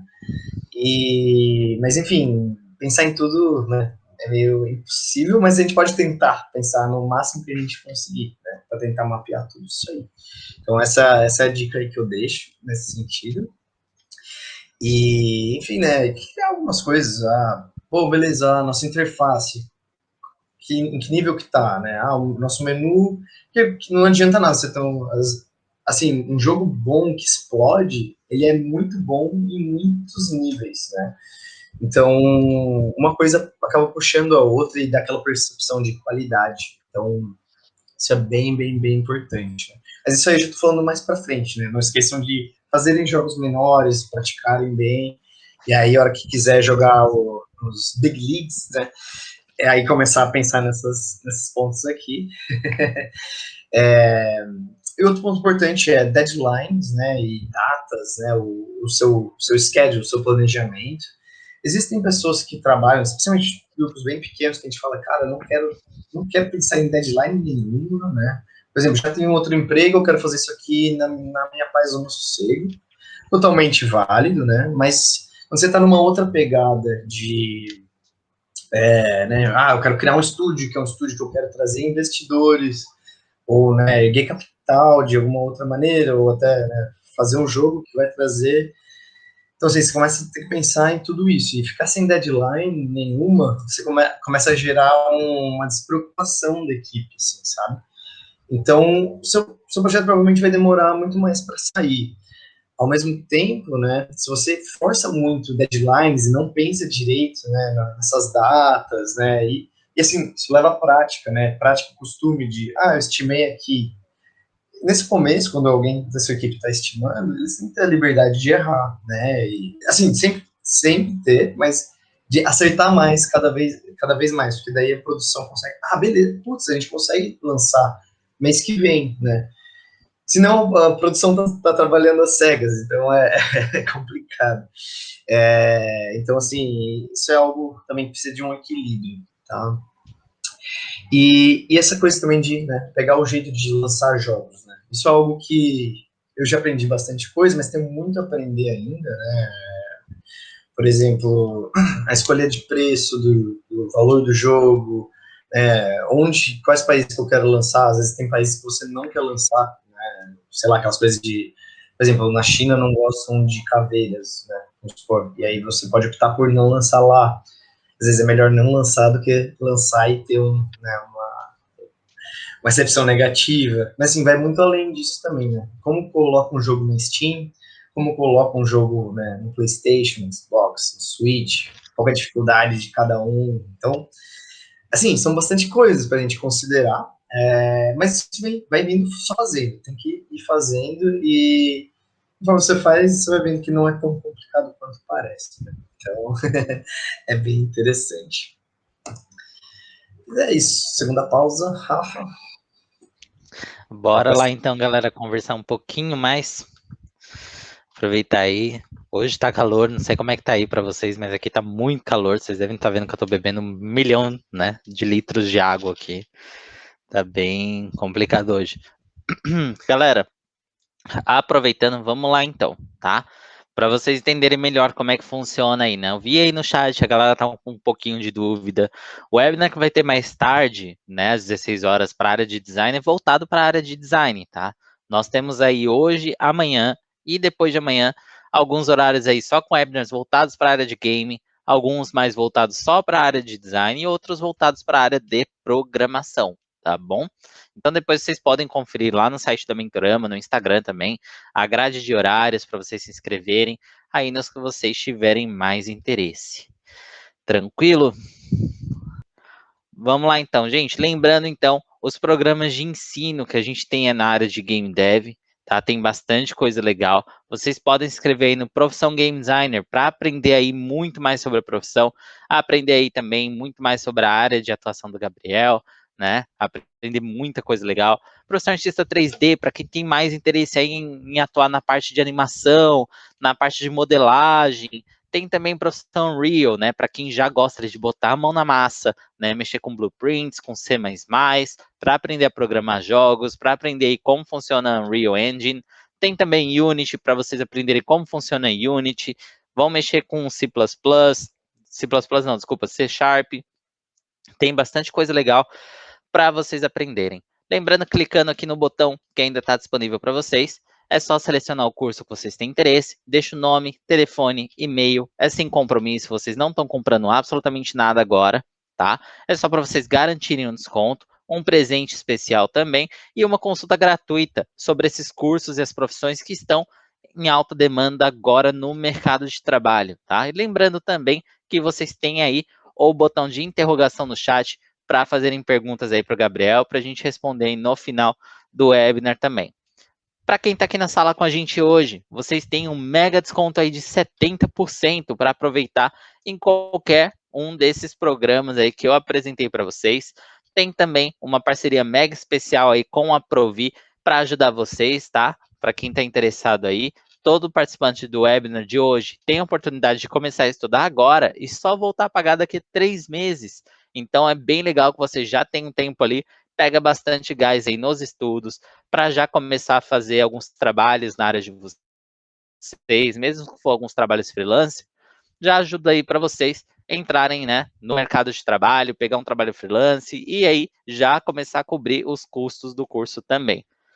Aliás, para quem está aqui, também, né, temos aí os 10 primeiros inscritos, né, ganharão mais um curso, então de valor igual ou inferior. Você pode tanto dar de presente para alguém, ou você pode usar por conta própria aí também para adquirir mais habilidades na área. Então não deixem de clicar no botão, tá? Deixem aí nome, telefone e e-mail no curso que vocês têm aí preferência. Nós consultores estão prontíssimos para explicar mais para vocês sobre o centro de carreiras, explicar mais sobre a programação do curso, o que está incluído. Vocês vão aprender do zero, tá? Para quem estava com dúvida aí, mesmo que não tenha experiência do zero, vai conseguir aprender. Você tem a flexibilidade de estudar tanto aí 2 horas semanais, como também pegar um pouco mais e dedicar mais tempo, fazer uma tarefa mais elaborada. O tempo quem faz é você, tá bom? Maravilha, então. Então vamos lá, voltar então para nossa apresentação.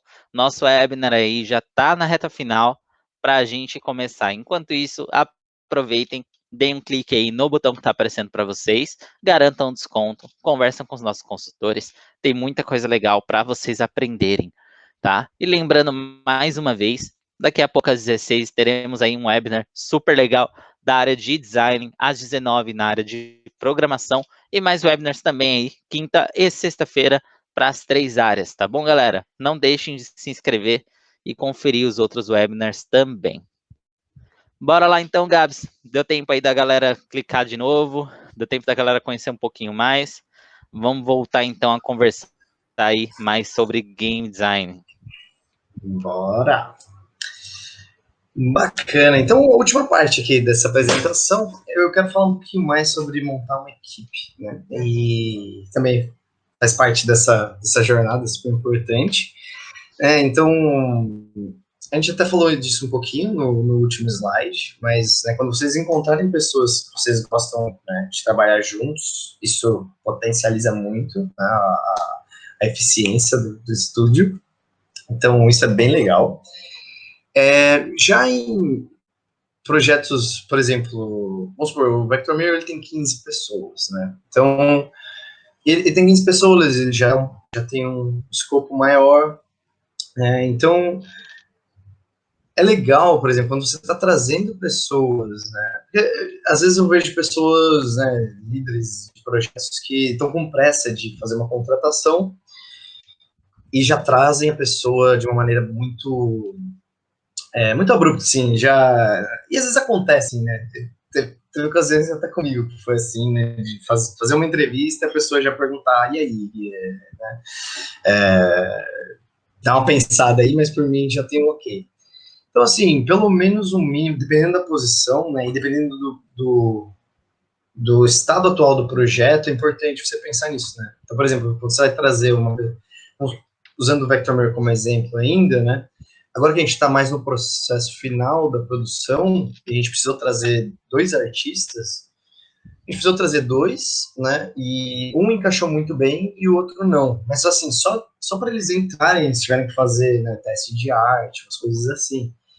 Coisas que no começo, lá atrás, a gente a gente até testou algumas coisas, né, mas olhou mais portfólio e tal, mas não era uma exigência tão grande quanto, né? Você pode pôr seu estúdio em risco, basicamente, né? O seu projeto, sei lá, contratei alguma pessoa que a pessoa, né, vamos supor que a pessoa faz 3D e ela faz só contagem poligonal muito alta e não consegue fazer uma baixa. Né? Então, às vezes, putz, nada que a pessoa está fazendo vai encaixar ali, sabe, no seu projeto.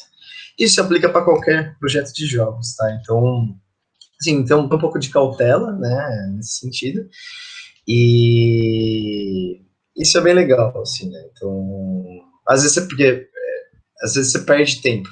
Então, né, é bom ter os cuidados de pensar bem, assim, como que isso vai funcionar, etc.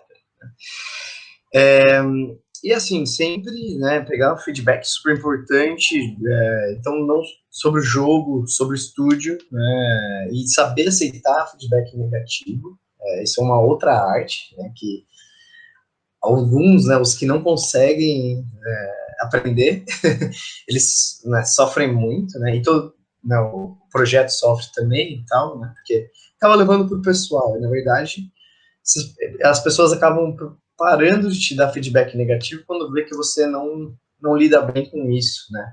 E aí já é outro problema, você não sabe o que tá, né, que tá de errado, ou pelo menos na percepção da pessoa, o que não tá funcionando ali. Então, lembrem de aceitar, né? Não que, não que tudo que a pessoa fale para você, você tem que executar, não é nada disso, né? O seu trabalho é processar tudo isso, mas você tem que sempre, pelo menos, poder, né, receber essas avaliações, e também é muito legal, né, falar quando a pessoa faz uma coisa legal, né, e acerta, é bom ter esse feedback, né, para saber o rumo. E uma outra nota, também quando o projeto termina, né, assim, é difícil porque projetos terminam, mas ao mesmo tempo, né, tem updates, às vezes você quer fazer DLC, etc. Então, né, mas eu digo assim, quando o core do jogo, né, o principal, terminou. Se você terminou um projeto e as pessoas estão felizes e gostaram, né, de trabalhar juntos, etc., as chances de vocês trabalharem juntos num outro projeto aumentam muito, né? Então, é algo, né, para ter em mente também, porque às vezes as coisas podem não estar indo tão bem, e aí, não, beleza, mas aí, às vezes ninguém mais está querendo trabalhar junto ali, vamos supor, e às vezes até faz sentido, sabe? Mas é algo que, né, para quem está montando equipe, para quem está liderando, é super importante. E, né, quando for pensar num projeto novo, pensar quanto que aquele projeto faz sentido no mercado, né? Então, analisar a competição, né, o que já existe que é parecido, pensar, né, também tempo de produção, etc. Então, essas coisas são super importantes, porque depois que você começa a fazer, né, você já se comprometeu a fazer. Então, existem cuidados ali, né? E é legal essa coisa também de lembrar cada um a importância da posição de cada pessoa, né? Porque às vezes a pessoa pode se sentir que não está sendo escutada, né? Ou, né, minha opinião talvez não importe tanto, mas na verdade a opinião de todo mundo ali, né, importa, deveria importar, né? E tem gente que vira desenvolvedor solo e só trabalha sozinho, que também é ok, mas, né, aí o escopo fica mais importante ainda, você vai ter que fazer absolutamente tudo sozinho, então tem suas complicações também, né? Mas é uma aventura aí. E no mais, eu acho que é isso, e agora a gente pode ir para perguntas e respostas. Maravilha, bora lá então ver o que a galera preparou aqui de perguntas, né? A galera ficou bem animada aí com o Ebner, foi legal. Bora lá então. Legal.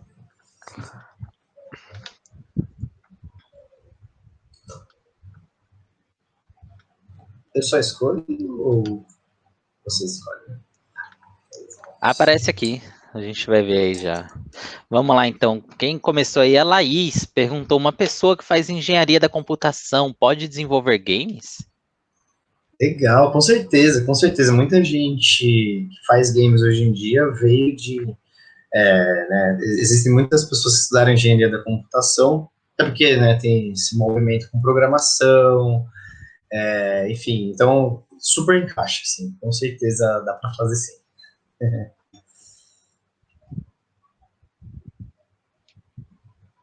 Legal, muito bom. Vamos lá. Matheus perguntou, Vector Mirror, ele tem o Mirror Edge como inspiração?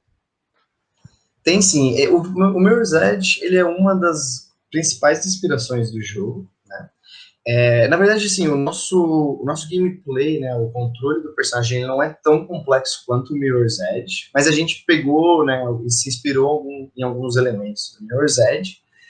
E é muito legal, cara, porque o Vector Mirror, ele tem inspirações em alguns vários jogos, né, e alguns diferentes níveis, etc, né? Então depende muito do que a gente está olhando, né? Por exemplo, o personagem, né, a mobilidade do personagem tem muito de Mirror's Edge, tem muito de Titanfall também. Tem alguns outros que a gente olhou, Prince of Persia, etc, né, fez parte da pesquisa. Só que aí tem outras coisas, né? Por exemplo, o Vector Mirror ele tem a parte que é o jogo, a ideia do jogo ele é sobre emoções, né? Então, cada level é inspirado numa emoção diferente, né? Então, por exemplo, o level Rage, né? Raiva, ele é um level que ele é vermelho, ele usa certas formas mais pontiagudas, né? Então, teve um estudo bem complexo sobre isso. Por exemplo, alegria, né? Joy, já é um level amarelo, com formas mais flutuantes, o gameplay, ele já, você está mais voando, né, se jogando, né, de uma coisa para outra. E muito dali saiu de outros jogos também, como, por exemplo, Journey. Journey foi onde a gente começou a pensar nessas coisas de emoções, né, e também, né, na jornada do herói, que é uma técnica de contar histórias que praticamente quase toda história passa, né. Então é bem legal, assim, mas com certeza, Mirror's Edge tá lá no topo, assim, e tem várias outras que a gente usou também. Isso é bem legal, assim, quando vai fazer um jogo, você olha para várias coisas e cria uma coisa única, assim, então é bem divertido. Vamos lá, então, para nossa próxima pergunta. O Leonardo perguntou, por que é tão difícil montar uma equipe não remunerada para montar um projeto mesmo pequeno, se você tem uma dica para conseguirmos montar uma equipe, visto que várias pessoas estão estudando para entrar na área, mas ninguém quer participar de graça de um projeto menor para o portfólio? Olha só, super importante essa pergunta. E é legal que você perguntou isso para mim, porque isso é algo que eu tive bastante experiência, assim. Tive e ainda tenho, né? Porque, né, desde da Major Games, né, então o Beat Evolution ele foi feito nesse sistema e o Vector Mirror até hoje também é feito nesse sistema. Mas então, como que a gente fez para isso funcionar, né? Então, por exemplo, eu acho que assim, aqui vale vocês pensarem, porque se é um projeto que vocês estão querendo vender, aí ele tem, né, teria algum lucro, né? Então, nesses casos, tem um negócio chamado revenue sharing, né? O revenue sharing, o que ele quer dizer? Ele quer dizer que ninguém está recebendo ali um salário, um pagamento, porém, quando o jogo começa a fazer dinheiro, né, ou qualquer outro produto, cada pessoa vai ter uma certa porcentagem de acordo com X, alguma coisa que vocês entraram em acordo, né? No nosso caso, como que funciona? Como que a gente faz isso? A gente tem tipo um lugar onde a gente loga as horas de cada colaborador. Então, semanalmente, né, o pessoal vai lá, ou todo dia, coloca as horas que trabalhou, e a pessoa que está liderando essa pessoa, né, então vamos supor, um level designer, né, trabalhou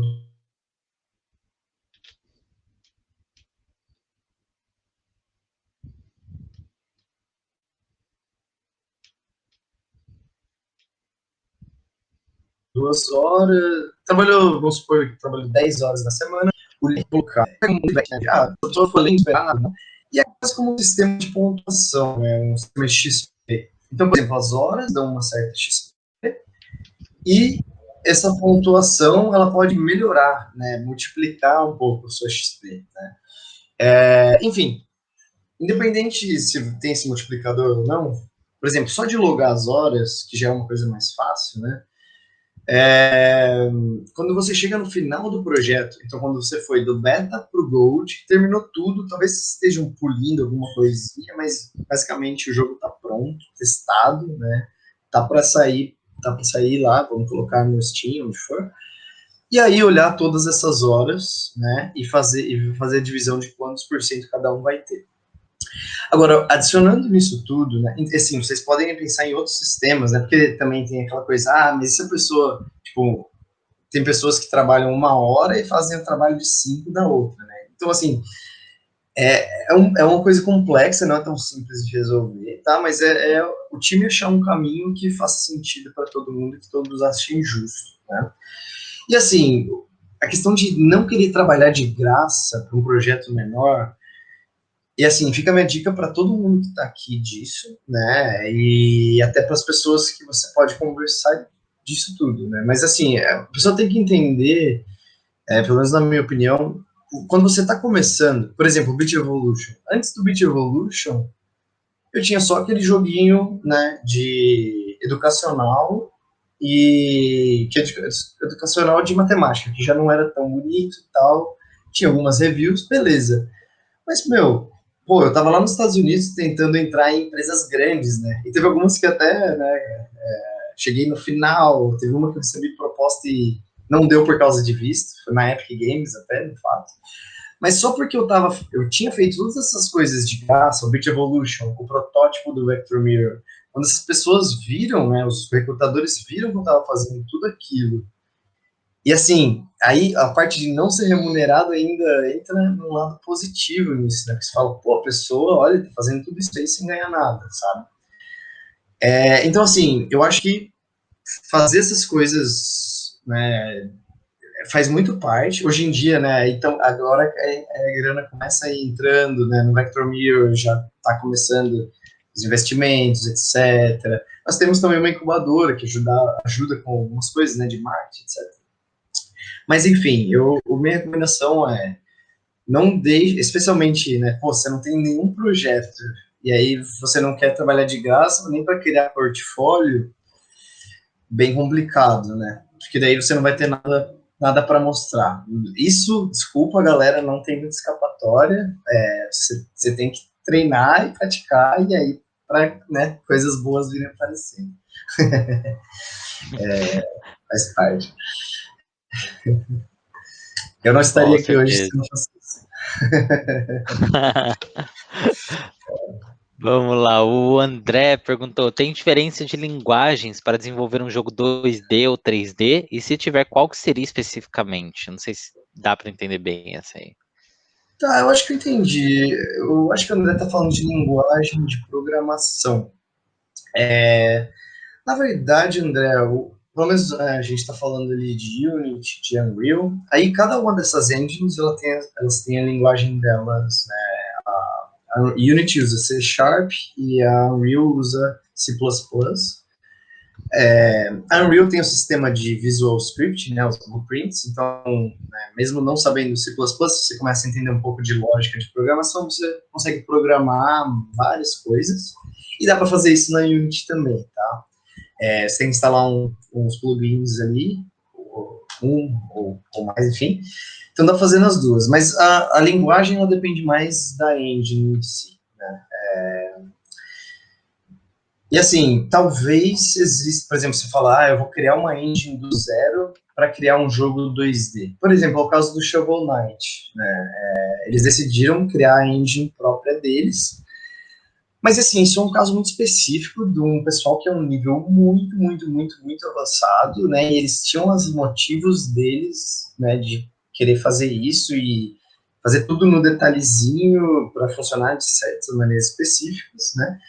Então, né, por isso aí talvez, eu não sei qual linguagem eles usaram, tá? Mas aí, nesse caso pode ser assim, putz, né, isso aqui faz mais sentido para o 2D. Então, mas no geral é mais baseado na engine mesmo, tá? Legal. O Pastega perguntou uma dúvida séria aqui. É normal você não saber fazer algo enquanto está desenvolvendo e ter que pesquisar como fazer? Sim, muito normal, muito normal. Assim, olha, isso é um negócio que, conforme você vai evoluindo, ele vai amenizando, né? Mas é algo que não some. E, assim, na minha opinião, nem deveria sumir, porque, assim, se você já tem muita experiência e... Porque é interessante, você, assim, as engines, elas vão tendo seus updates, vão trazendo coisas novas, então, assim, só disso, eu quero experimentar esse sistema novo. Provavelmente você vai ter que pesquisar ali, né, a documentaçãozinha, ver o que foi criado, né, mas até no sentido de você se empurrar, né, para... Então, por exemplo, vamos supor que eu tenho ali 5.000 horas de Unreal, né, então, assim, das minhas 100 primeiras horas, né, quando eu comecei, para 1.000, para 5.000, muda muito. Então, as perguntas mudaram, mas a sede de conhecer coisas novas não mudou, entendeu? E como dá para fazer uma infinidade de coisas, né? Você sempre vai querer, putz, nossa, pensei em fazer tal coisa, mas isso aqui, não sei. Vou dar uma pesquisada, sabe? Só que ameniza bastante, né? Com a maestria que vai vindo com o tempo que você vai passando lá, etc., você já vai tirando muita coisa de cabeça, tá? Mas sumir, nunca mais vou ter que pesquisar, eu acho bem difícil. Vamos lá, então, a pergunta do Rogério. Ele perguntou se é possível criar um jogo mobile multiplayer, como, por exemplo, xadrez, dominó, truco, etc., e usar o Bluetooth para conectar os players e fazer um multiplayer. É possível? Legal, é possível. Olha, eu te falar que Bluetooth eu nunca mexi muito, tá? Eu mexi em alguns projetos já com multiplayer. Multiplayer é um negócio interessante de pensar e ele tem as suas complexidades, né? Então, por exemplo, um multiplayer local. Vamos supor que você fez um jogo de computador, tem 2 personagens, e aí você quer fazer um multiplayer que cada pessoa controla um personagem, mas está usando o mesmo teclado. Acho que essa é a maneira mais simples, né, de fazer multiplayer. Mas aí vai subindo, né, dependendo do que você quer fazer. Eu quero agora usar 2 controles. Aí sobe um pouquinho o nível, né, do que você tem que saber fazer. E aí, assim, pensando, né, na pergunta específica, né, me parece algo que não seria, eu diria que uma média dificuldade, assim, né? Porque, bom, primeiro você tem que criar o jogo ali do xadrez, dominó, truco, etc. Ou pegar um pronto. E depois criar essa conectividade com o Bluetooth. Eu acho que Bluetooth não é tão difícil, tá? Por isso que eu falo médio, até baixa dificuldade, talvez, porque não envolve nada de servidor, né? Não envolve nada de... Não é um multiplayer também tão complexo, né? Então, por exemplo, eu tô fazendo um multiplayer que é um first person shooter, você tem que pegar muito mais dados, né? Da posição da mira, a bala que viaja, etc. Ali a gente está falando de xadrez, dominar o truco, que são informações simples, né? Então, assim, eu acho que não seria tão complicado de fazer. Essa parte da conectividade do Bluetooth, só que fiquei mais curioso, mas, assim, muitas coisas das engines, então, eles já facilitam alguns tipos de implementação. Eu até vou dar uma pesquisada sobre o Bluetooth, porque eu fiquei bem interessado agora, tá? Mas eu acho que, assim, na minha opinião, é algo que dá para se aventurar, assim. Não seria nenhum bicho de 7 cabeças. Mas às vezes pode virar. Beleza, vamos lá então para as nossas últimas perguntas. O Rogério perguntou: tem algum limite de lateral que possa colocar em um jogo? Isso deixaria o jogo muito pesado? Limite de lateral, eu acho que você está falando de jogo 2D, no sentido de, né, da longitude da minha câmera, de quão comprido é o level, né? Olha, sim e não, acho que vai depender de quão otimizado está o seu jogo, sabe? Assim, infinito, eu diria que complicado, a não ser que você fizesse alguma coisa que é procedural e que vai se criando, né, ao tempo. Tipo, né, muitos joguinhos mobile fazem isso. Até o Valheim está fazendo isso agora, né, que ele cria, né, os mapas. Então tem um código ali que pensa naquilo. Então, assim, se você quisesse um jogo, qualquer Infinite Runner vai ser essa estrutura. Agora, level mesmo, vamos supor o Beat Evolution ali, e eu quero fazer um level gigante. A gente fez uns levels que eram bem maiores que os outros, não causou nenhum impacto, tá? Mas, assim, é sempre aquela coisa. É que a gente não precisou também. Vamos supor que a média nossa era um level desse tamanho, a gente fez um jogo, um level que era 2 a 3 vezes maior que isso. Mas a gente não testou nenhum que era 10 vezes maior que isso, sabe? E aí, na experimentação dessas coisas, você acaba pegando, putz, ó, quebrou, assim, ficou muito pesado e tal. Então, assim, em alguns casos, pode ser que aconteça. Se o jogo for bem levinho, provavelmente não, mas você pode fazer um level bem, bem grande, assim. Então, acho que depende do projeto, mas... Legal, muito bom. E agora, nossa última pergunta aí do Arthur. Qual engine é melhor para fazer jogos 2D, na sua opinião? Legal, ótima pergunta. Ó, eu vou falar de 3 engines aqui, né? Primeiro, já para responder a sua pergunta, se eu fosse fazer um jogo 2D mais clássico, assim, né? Por exemplo, o Beat Evolution, né? E eu já vou explicar o que seria o não clássico. Eu iria para Unity, de primeira, assim. A minha primeira opção seria Unity. A ferramenta deles é muito, muito boa, né? O sistema de 2D que eles têm é muito bom. E eu acho que assim, na Unity você consegue já também ir pegando as manhas para você poder fazer qualquer coisa lá dentro da Unity, né? Versus uma Game Maker da vida que, a não ser que seu sonho seja, eu quero fazer jogos 2D para sempre, sabe? Aí talvez Game Maker seja até um caminho melhor. Então, assim, eu diria que a Unity é a que está melhor, né, para fazer jogos 2D, e está muito similar a esse nível da Game Maker. A Unreal, ela tem melhorado muito, muito, muito, né, os sistemas 2D dela, e a Unreal, assim, dependendo, se você for fazer um projeto, né, então um projeto 2D que envolva a iluminação, que envolva alguns outros elementos visuais, aí é mais legal fazer na Unreal, né. Por exemplo, tem alguns jogos, Octopath Traveler, tem alguns jogos bem legais que estão sendo, né, criados com Unreal no 2D. Então, assim, isso é algo que está evoluindo, e eu acho que também essa minha resposta ela pode mudar com o tempo, sabe? Por exemplo, eu acho que na Unreal 5 eles já vão vir com um sistema 2D bem melhor, né? Assim, então essas coisas elas vão, né? É bom ficar antenado, né? Para a opinião da galera. Mas se você for falar, cara, eu quero fazer um jogo 2D hoje, não estou inventando muita moda, só quero fazer um jogo 2D, eu optaria pela Unity. Legal, muito bom. Galera, vamos lá então, última chance aí para vocês clicarem nesse botão, aproveitar esses últimos minutinhos aí de webinar, tá? Primeiramente, muito obrigado aí, Gabriel, por ter mais uma vez aqui dado essa força aí, ajudado aí nesse webinar maravilhoso. Deu para aprender muita coisa nesse webinar. Você é mega parceiro aí, sempre, né? Um mentor muito bom também. Não se esqueçam, galera, deixar aí, então nome, telefone, e-mail, tá? Para vocês tirarem aí mais dúvidas, aprenderem muito mais aí. Nossos consultores estão aí para vocês.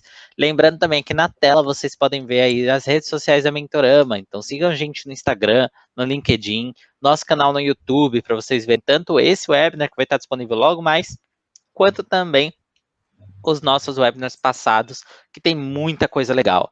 Lembrando que logo mais também às 16 nós temos mais um webinar aí para a área de design. Às 19 nós temos um webinar aí da área de programação. Amanhã também temos muito mais webinar. Eu estou de volta aqui com vocês a partir das 16 da manhã. Sexta-feira também tem aí a nossa última parte dessa maratona aí da Profissão Perfeita. Então espero que eu veja vocês logo em breve. Convidem os amigos também, os colegas de trabalho, para todo mundo aprender muito aí, né, nesse novo mundo, descobrindo novas coisas aí, novas oportunidades, tá bom? Um grande beijo para todo mundo. Gabs, quer aproveitar também e deixar aí na tela suas redes sociais para a galera te seguir? Claro, deixa eu abrir aqui. Vou mandar o link do meu LinkedIn.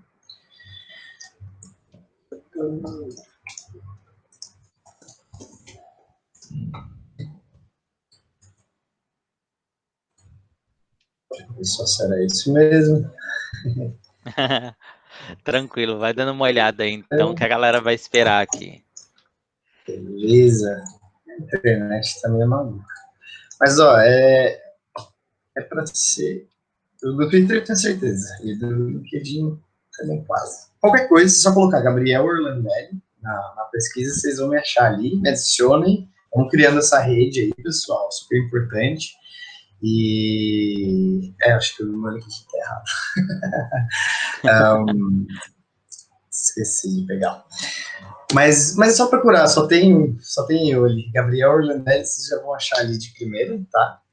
Vou deixar aqui o nome também. E queria agradecer vocês pelo tempo e pelo tempo de vocês, né, por participarem. Eu gosto muito de vir aqui, poder falar com os alunos, né, e o pessoal que está pensando em começar essa jornada. Então, eu fico muito empolgado de ver tudo isso acontecendo e agradeço. Então, me adicionem, se tiverem dúvidas, podem vir falar comigo. E bora fazer games, né? Que tá crescendo, vamos fazer parte disso. Tamo junto aí, nesse sentido. Com certeza. Galera, grande abraço. Vejo vocês mais tarde aí, tá? Amanhã eu estou de volta aqui com mais um webinar aí na área de game, às 16. Daqui a pouco vocês estão juntos aí também com o Caio, com o Fernando mais tarde, com a Lena. Tem uma galera super legal aí para acompanhar vocês também aí nessa maratona incrível de webinars. Não esqueçam de conferir nossos webinars anteriores também, direto no nosso canal do YouTube, tá bom? Então, grande beijo para todo mundo. Se cuidem por aí. Gabriel, muito obrigado mais uma vez, tá? Espero te ver de volta aqui em breve. E tchau, tchau, pessoal. Até logo. Tchau, tchau. Valeu.